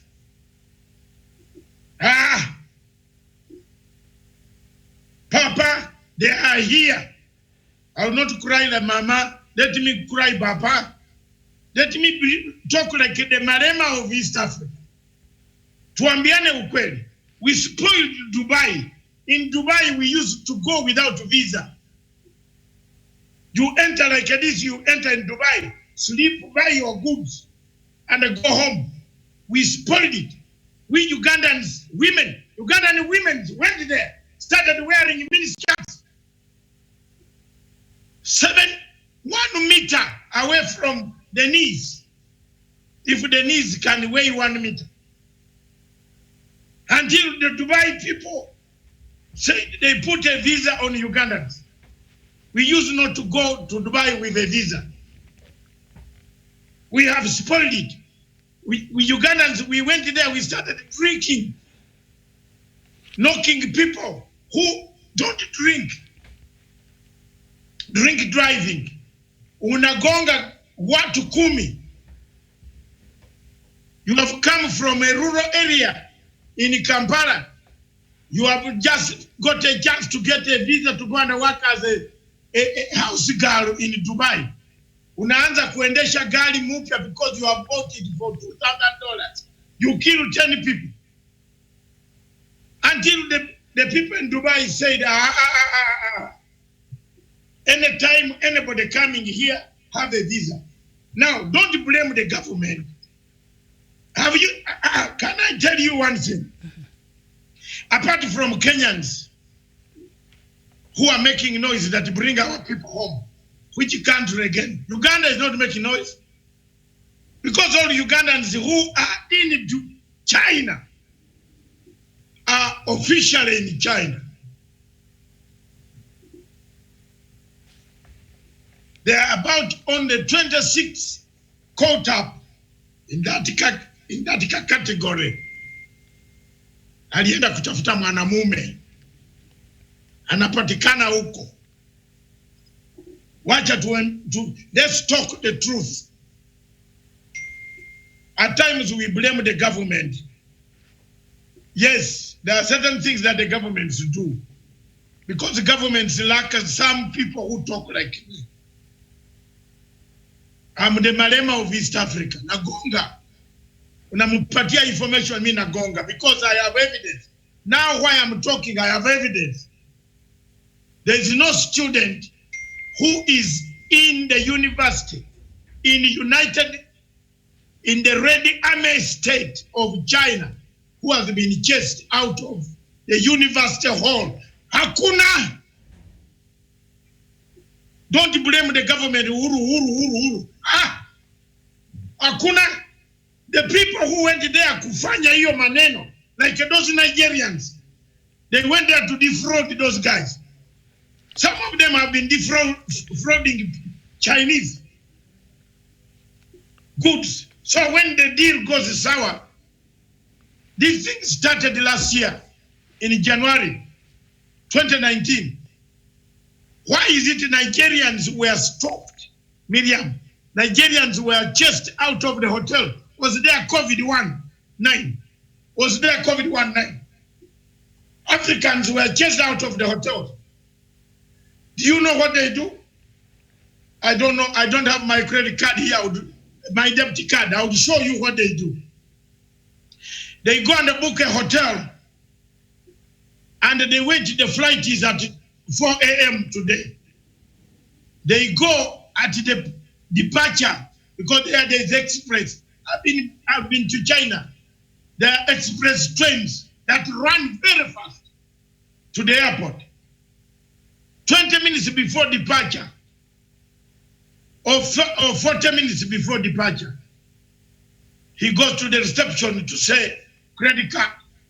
While he's in the train, he calls his credit card in Abuja and said, cancel that payment. Someone has stolen my credit card. Someone has stolen my credit card. Can you cancel it? If you didn't know, Leo, you will regret it from me. Wacha nikwambie. So, by the time the Chinese manager checks his account, and this is the truth, there is no money. The money has not gone through. And he has been sleeping there for 2 weeks. 2 weeks. The hotels in China had the same pattern. But the man is on the flight KQ10002 to Nairobi, all the way to Lagos, with goods for free. He has bought from China. He has cancelled the credit card that bought the goods. You tell me which country can allow you? Niambie. Like we are not Africans. There are certain things that we make mistakes as Africans. Every African now here is condemning Mutahi Kagwe. Or that he should not make a press conference. How Mutahi Kagwe should not make a press conference. Now, if Mutahi Kagwe does not make a press conference to tell you how far he has gone to cure or to find a solution for COVID-19, you will again see them saying, why is he not telling us? Now, whose mistake is it? Uhuru Kenyatta's mistake? Africans, we have a problem. Ourselves. The people who are in China are legally there. The students are in their university. University lipeleka pesa zako, Ebesha delivered at the bursar, at the accountant. The universities are looking after students. I've done an investigation. There, I have people, about 26 Ugandans and 4 Kenyans. They say we are buying our food. But the guys who are being called names, who are dealing with computer, even putting these photographs, are the people who con these Chinese. So you want the government to bring you, when you have filled a form in immigration that you have 50,000 naira, 1 million or 2 million naira, credit card naira. Now you are condemning the government. When you fill the form to enter China to get a visa, you had a credit card which you took a copy. The Chinese get that information about you in 2 weeks. Even the government. The government gets it in a day. They know there is money or no money. So now, what these people should do is to, do you know what they should do? Is to beg slowly. Don't harass the government. For passionate reasons, let's just ask President Uhuru Kenyatta, help these guys. But believe me or not, from the experience of Dubai, where we Ugandans spoiled Dubai, where Nigerians spoiled Dubai, started stealing cars, 10 cars. Muarabu anakupatia gari 10, umetoroka unarudi kumuua. I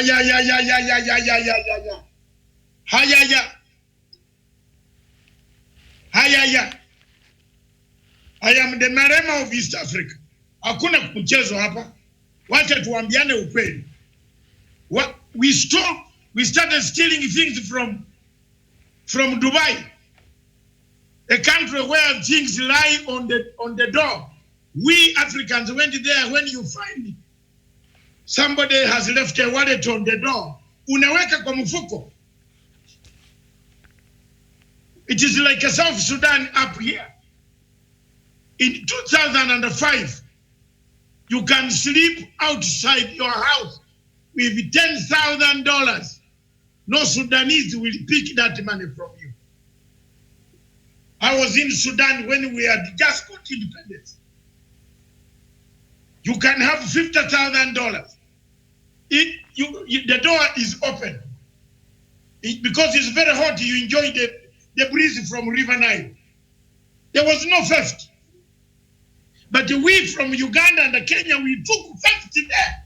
Tulichukua uizi huku. Tunaanza kuiba wa watu. And we spoiled the whole place. South Sudanese turned on us. Each week they were killing a Ugandan, they were killing a Ugandan, they were killing a Kenyan. Because we became thieves. Tuambiane ukweli. Nigerians spoiled everything in London. You enter London like this, there was no visa. Ask anybody, when we went to London in 1987, there was no visa. You could enter as long as you are Commonwealth. Nigerians saw that one and then they forward. They started, even in 1991, visas were put there. And after they have stolen, they come in the plane, even boasting they have stolen. You sit with them in the plane, they are telling you, to my goods, I got a lot. You have not seen these guys yet. Check them out. We are bad.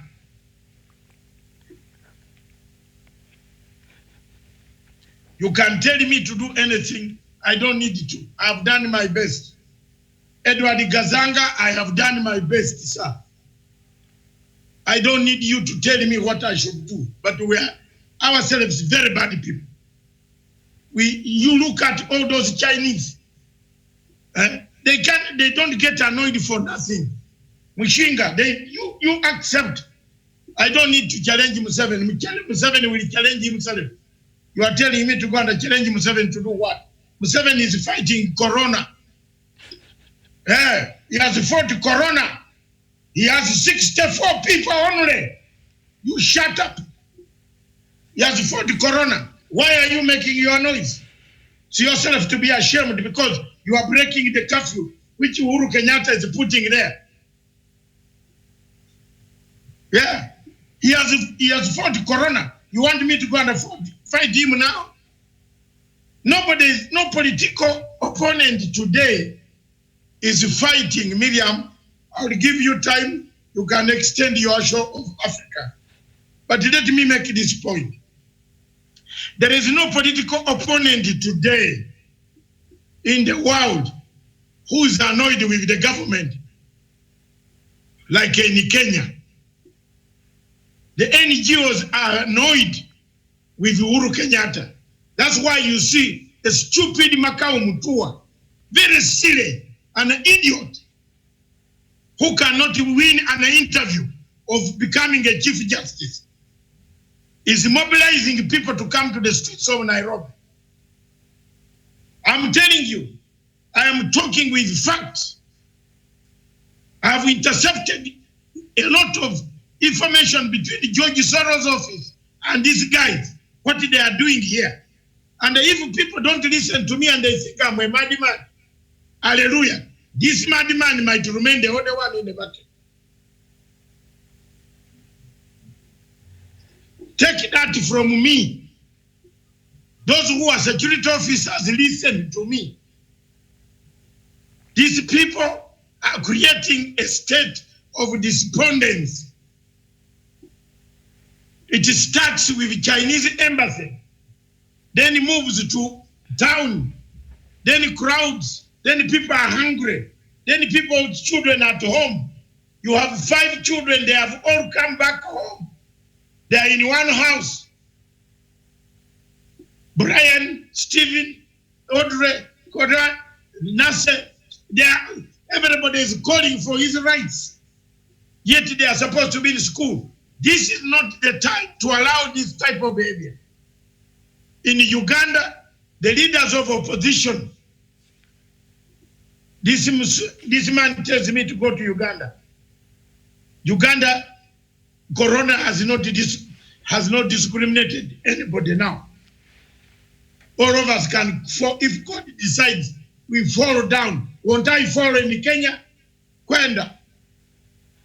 Won't I fall in Kenya? I will fall in Kenya. I will die here now. If Corona comes, I will die here. Why do you want to take me where I don't want? Unaona here? In Uganda, the political leaders, Miriam, are not talking against Museveni anymore. But in Kenya, the Makau Mutuas are fulfilling their masters. Their masters. They went and created a story that 40 billion was being used. That is to create anarchy. If you count the 40 days, it means you are using 1 billion a day.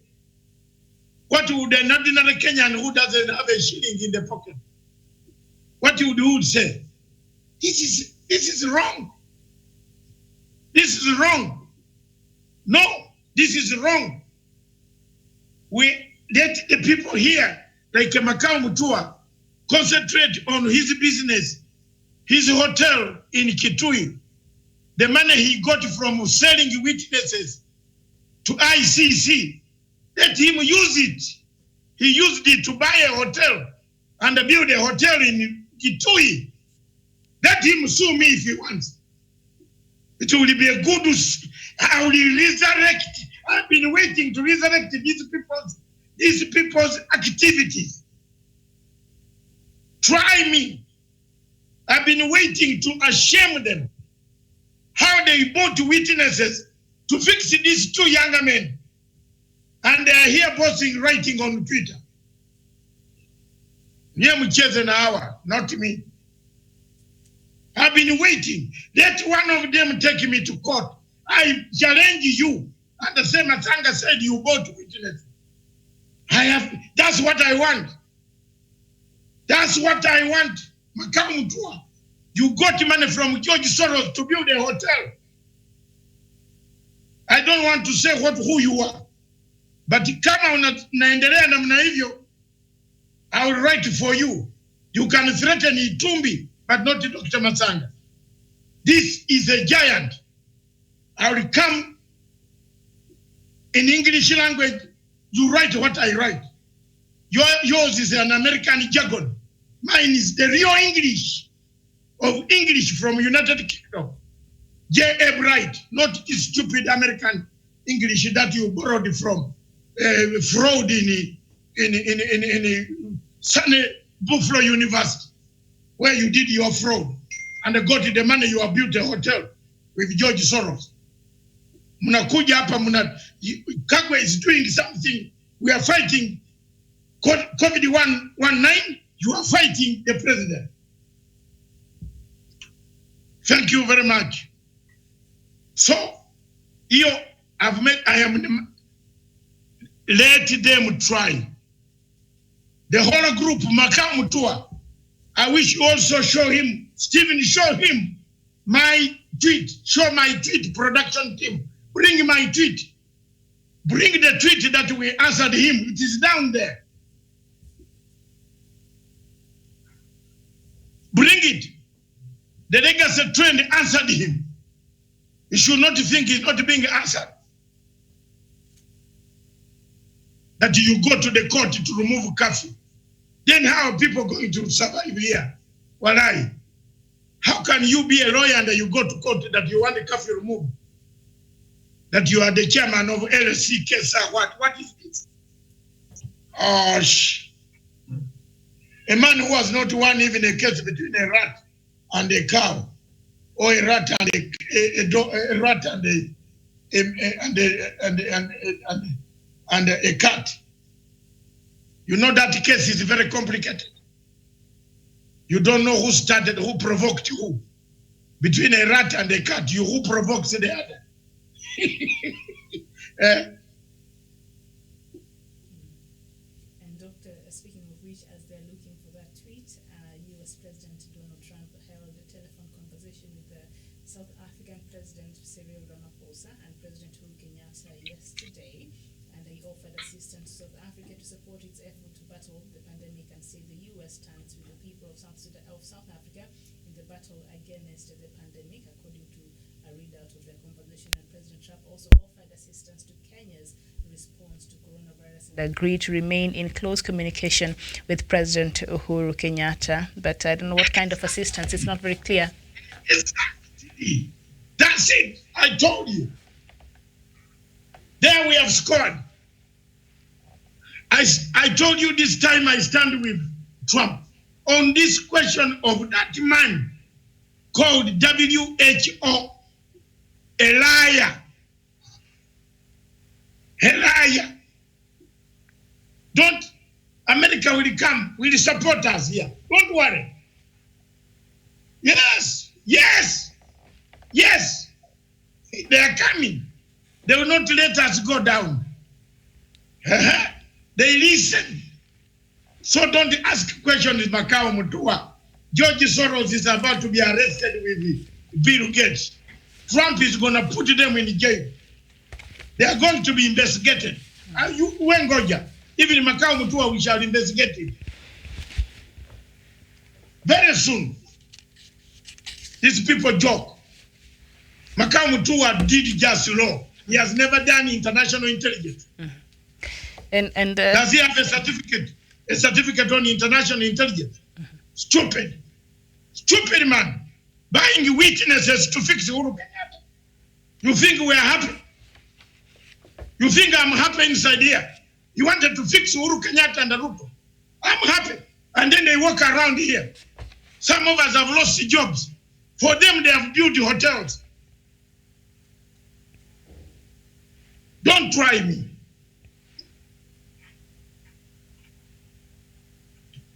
Yes, Miriam, there was some point you are bringing. I'm waiting for my tweet.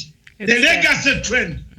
Demonstrations will not bring coronavirus to an end. Why can't you, Macau Mutu, and the rest of these groups of Mafikizoros, all of them are listed up here, who rely on NGO money. Wanakula pesa za NGO that we are going to teach people how to wash hands in Kenya. Where did you teach us to wash hands? Have you seen the legacy?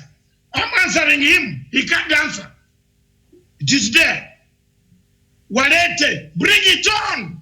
Bring it on. I'm not Miguna. Have you seen Miguna talk about me? He knows the fire. He knows the fire. Have you ever seen him write a word about me? He knows the fire. Bring it on. These guys wanted these people dead. They wanted them dead. I don't want to cry tears here. What I went through. What I went through here. Do you know, I was even arrested, detained. What for? For Kenya. Then I'm detained for saving people here. I went in jail in 3 days in Fairview Hotel, ordered by ICC and the ministers and the Mafikizoros here. I suffer. So leave it. Thank you. Over to you. Yes, and one of our viewers here is watching. Henry, thank you so much for watching us this afternoon, just about 5 minutes to 1 p.m. You're saying you're watching from Madari slums. He's been on unpaid leave for a while now. I don't know, but I think there's some money that was released to the public by the government of Kenya. I don't know how you can access this, Henry, on Chagu. And also, we have seen a couple of organizations that are trying to deliver, some food stuff to people who are in need right now, who have been affected. They're working, their earnings have been affected by the COVID-19 pandemic. So, Henry, on Chagu, I don't know how you can get in touch with such organizations so that you're able to get something to eat and some help over there. But thank you so much for watching us, and we are praying for you, and we're hoping that things will come back to normal now. It is tough times for a lot of people, and we understand and we sympathize with you. And hopefully after this is done, you can go back to work. So thank you for watching, though. Miriam, you can read the one for Sidonio Givandas. Sidonio Givandas, you're saying, I would like to agree with you, but no generalization. But I have been in this world to be able to make my own argument regarding Nigeria. I do believe that the reason why is because there are so many in like Chinese, so therefore they're both the same. Nigerians and China, they're both the same. There's so many over there, and also Chinese are all over the place. So I think I'm assuming that is the point he's trying to make, because I really could not capture the whole thing. Sidonio, could you please elaborate on that point? But I'm assuming you're saying as much as a lot of Nigerians are in China, also Chinese are all over, and so the Chinese and Nigerians are the same. Chinese are all over. Yes. But are Chinese swindling us? They are building roads day and night. Are they swindling us with credit card? Have you ever seen a Chinese swindling us with credit card? Let's be honest. They are caught, either they are illegally here, but not caught because they are swindling us on credit card. But what do you tell an African? What do you tell your son when you reach home with stolen goods? What do you tell your son? What do you know? Honestly, you are an African. You have gone to China. You have been sleeping in a hotel for 20 days. You give a credit card. They give you credit to sleep. Towards the airport, 40 minutes before you depart, you use the credit card. While you are in a train already gone, anamusikia mzuri, in a train already it is heading the airport you have climbed. These beautiful girls of Kenya Airways are saying, thank you very much, welcome to the Kenya Airways. With the flight, we shall fly. Please put on your seatbelt. You have called Nigerian bank to cancel the credit card. Tell them it's stolen. And the money is not instantly taken. You know that. Some hotels take authorization only. So authorization does not mean you take the money. It takes about 10 hours. You know there they leave their time while we are sleeping. So the cards that work 24 hours, the banks cancel the card, saying the card is stolen. By the time he arrives in Nairobi, he has got all these dollars at Jomo Kenyatta Airport. They don't go out. They are always in the, you can't even eat food in the VIP. Everywhere, with stolen goods. But doctor, is it not every Nigerian? I think these cases are isolated. I don't believe every African who's there is committing fraud. Yes, it's not all I am of them. saying there are not all of them. All African, okay, all Africans in China being chased. No. I've told you that there are 193 students and over 60 students, Kenyans, who are in their universities. I've talked to at least over 40 people. They are in their universities, Miriam. Have they been chased? They are buying food in the market. Their bus, this university bus is taking them to buy food. But the people who are having a run with the police in China are those people who went there to look either for Chinese men or Chinese women. That category is there. Others who went there for business, fraudulent business. The others who also went there genuine business. Yeah. And they were caught up Those in that. You know, those who went there genuinely have already recorded themselves to the embassy. Didn't you listen to what Mrs. was saying? Madam, what is her name? Sarah Sarem. Sarem. Said he has a list. She has a list of those genuinely businessmen whom the embassy is assisting to protect in Beijing. She said it. Because if you have gone there genuinely, why do you fight?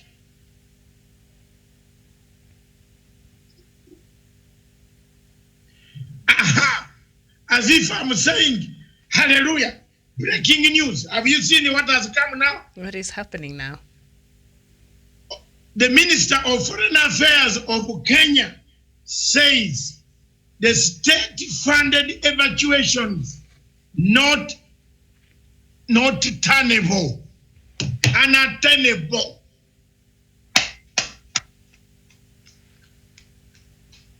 There you are. Are we not prophets near Elijah? The minister, 411, have you seen it? I send it to you. The government has been saying that. The government has been consistent in that regard. And Mama, I agree with you, with the government. We are thieves. We reach there, we steal Chinese things. We bring goods which are stolen. Some people even leave some Chinese killed, thrown in water, they come with goods. Wacha tuzungumza ya haki. And I want to loud Omamo. I was not the one, I was not with her. I've never seen her for 4 years. But I was speaking the truth from an international perspective. Yes, if you have studied how Americans evacuated themselves from Wuhan, when you see Americans parking, you also leave. Don't stay. Medium, if you stay, carry your trouser shirt, put in the box, and ask them, is there space on the aircraft? So anyway, the government said also that it shall look at the cases on a case basis. So the government is working on that. And for those who got there illegally or for whatever reason and are not legally in China or are not there for legal business operations there. So yes. Miriam. Yes. No, the Minister of Foreign Affairs has said. Yes. State-funded evacuation from China, unattainable. The case by case are those businessmen and other people who registered with the embassy. With the embassy, yes. But if you went there and you have defrauded the Chinese, he has thrown you out of the house. Don't try. Wait until Corona is over. And then quietly sleep in. Because even if you come this side, there is 14, 28 days. And you can't even come this side because of the flights are not working right now. So it's impossible, yes. So even if you come this side, you think let me ask you. There are no people who would have liked to join their family. You know how many hundreds of people who are in Kenya? Thousands. Workers of UN, they are here. Are we crying? We are not crying. I'm here. I'm not crying. I'm not. But when you are dubiously doing things, you are caught up, you spoil Dubai. You go with a Nigerian on a flight to Dubai. They have even put entry for Nigerians. Have you ever tried? You feel ashamed as an African. Why are they taking him this side? Kenyans and the rest, Uko, and put your Nigeria here. Are we not ashamed? Can't we once for all own up? You know the Jamaicans in the United Kingdom owned up. The Jamaicans owned up. Go and see how many Jamaicans are singing music, playing football. Go and see. They owned up. And they left this bogus behavior.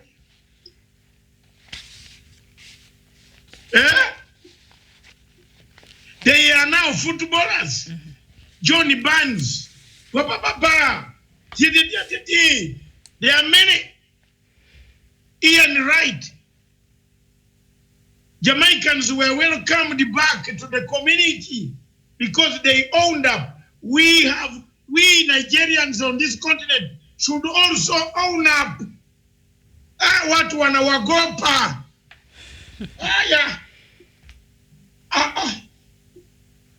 Even if you give me, I don't want to say it. Let me just wait for your African news. And I believe Nigeria is on the list. Even the numbers of COVID, they are not giving us correct numbers. Miriam. Miriam. Yes. The COVID numbers from Nigeria are cooked. You notice they have remained on the 21 days. Then the soldiers went to kill 20. So you see, the government is not giving the correct. The government in Nigeria is fighting the ministry. It's wrong ministry. People who went to bury this man, the chief of staff of Buhari, came out and left the burial cloth scattered to infect more people. Do you call these people? You saw video of them leaving the cloth, those white cloth, the PPE. They left them everywhere. Across the bridge, there is no worry. There seems to be a lot of worry now there. And yes, the government of Nigeria. It should cause you worry. Yeah. Not me there, even if you namupatia biashara gani, stuck. I let me die with poverty. Yeah. I can only deal with my Biafran people, but not Nigerian. Yes. Don't you see Dangote? Have you seen Dangote investing in Kenya? He came here and lied us he was going to give us a factory. We showed him the factory in Sikmayo. 2 days, 1 month, he ran away. Doctor, you're forgetting about the cartel industry in this country, as if they would allow him to do that very easily. Even he should have told us and we make noise. Dangote advertises his cement on CNN. That he does. Does America buy Dangote cement?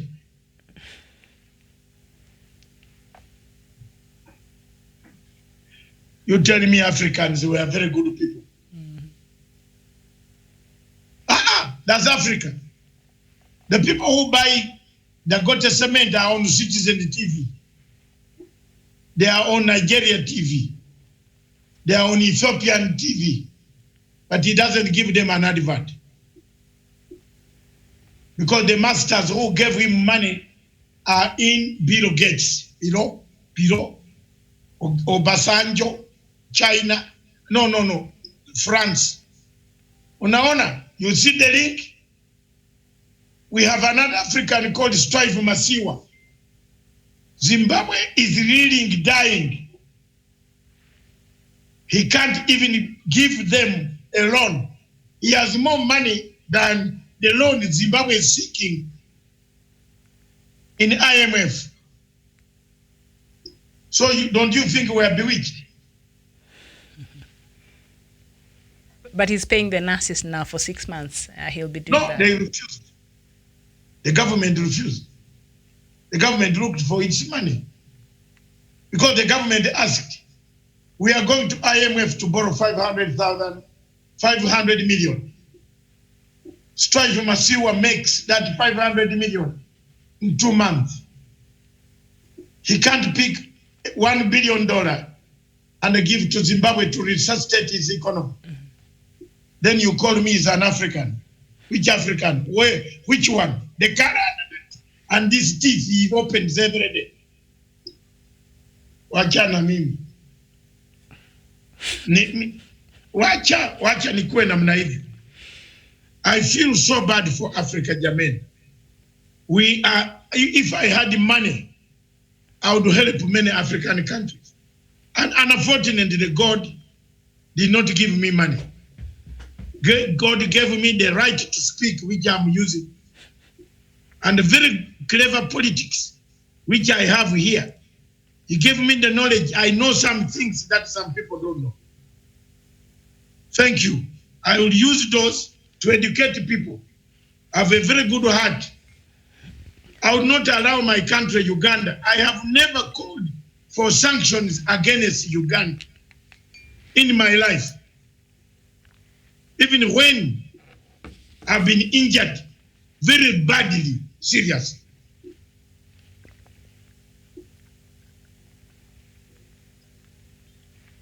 So you look at that. I speak the truth. We should watch out this group of Makao Mutua. Watch it. Let the security agencies check them. Wako na vituko mingi wanafanya in these night meetings. Wanaanza kuleta shida tena. Thank you very much. Over to you in the studio.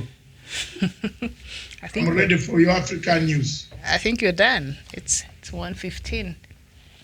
The African news, you have them. Unless we do them in the evening. Yes. You want us to do them, only two of us, you and me. Sure, we can do it in the evening. Yeah. But we can spare another 10 minutes? Mm-hmm. I'm sorry, but I hope you understand my point of view. Yes. I was not speaking out of vacuum. Miriam, as I was speaking, I did not tell Omamo to issue a press conference. I didn't even know. Mm-hmm. But as I was finishing my words, Omamo says the same. If Omamo had come to say, I am now going to evacuate Kenyans in China, then I would be a foolish man. Mm-hmm. No country can waste money when we need a bed. 25 million can buy 2 beds of 10 beds. Give these students of Kenyatta University that 25 million for Kenya Airways flight to go again to bring us more corona. Inaingia China kuleta corona tena.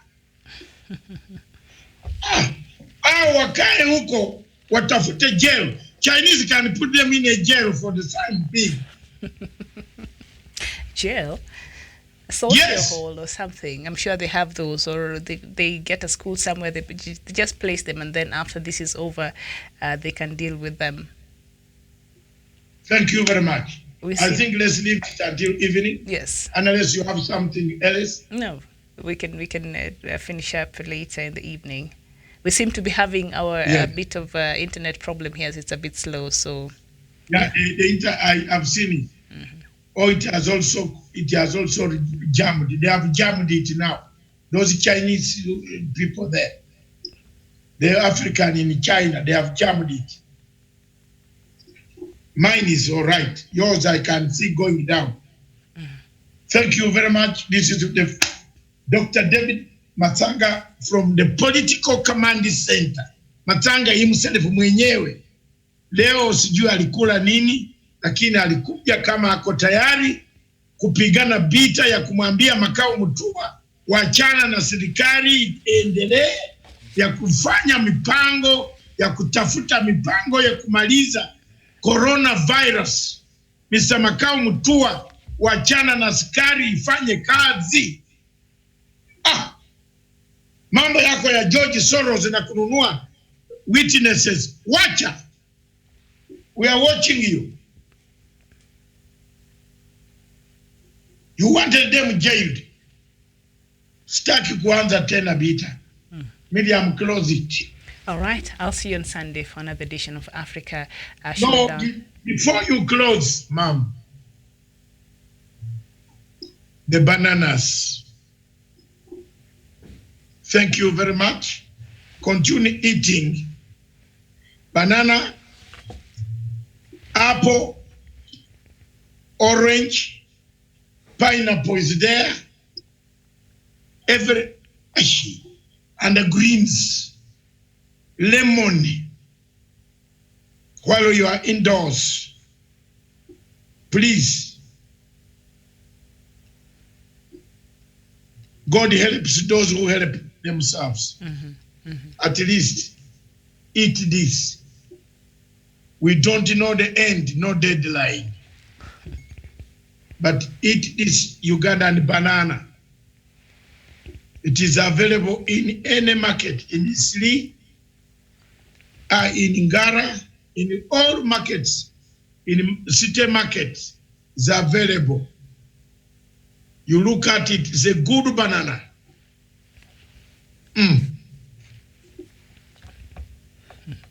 Thank you, Miriam. All right. On behalf of Punchline Africa TV, this station is for Africa, with Africa, by Africa, aso. Yeah.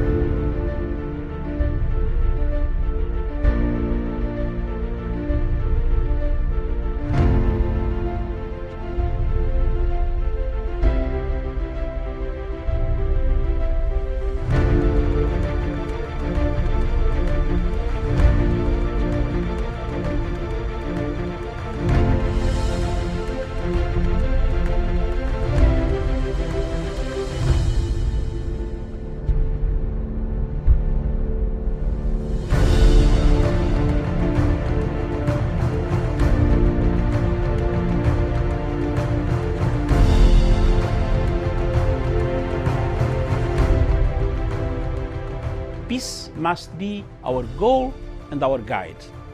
And all that we strive for as a human family, dignity and hope, progress and prosperity, depends on peace. But peace depends on us.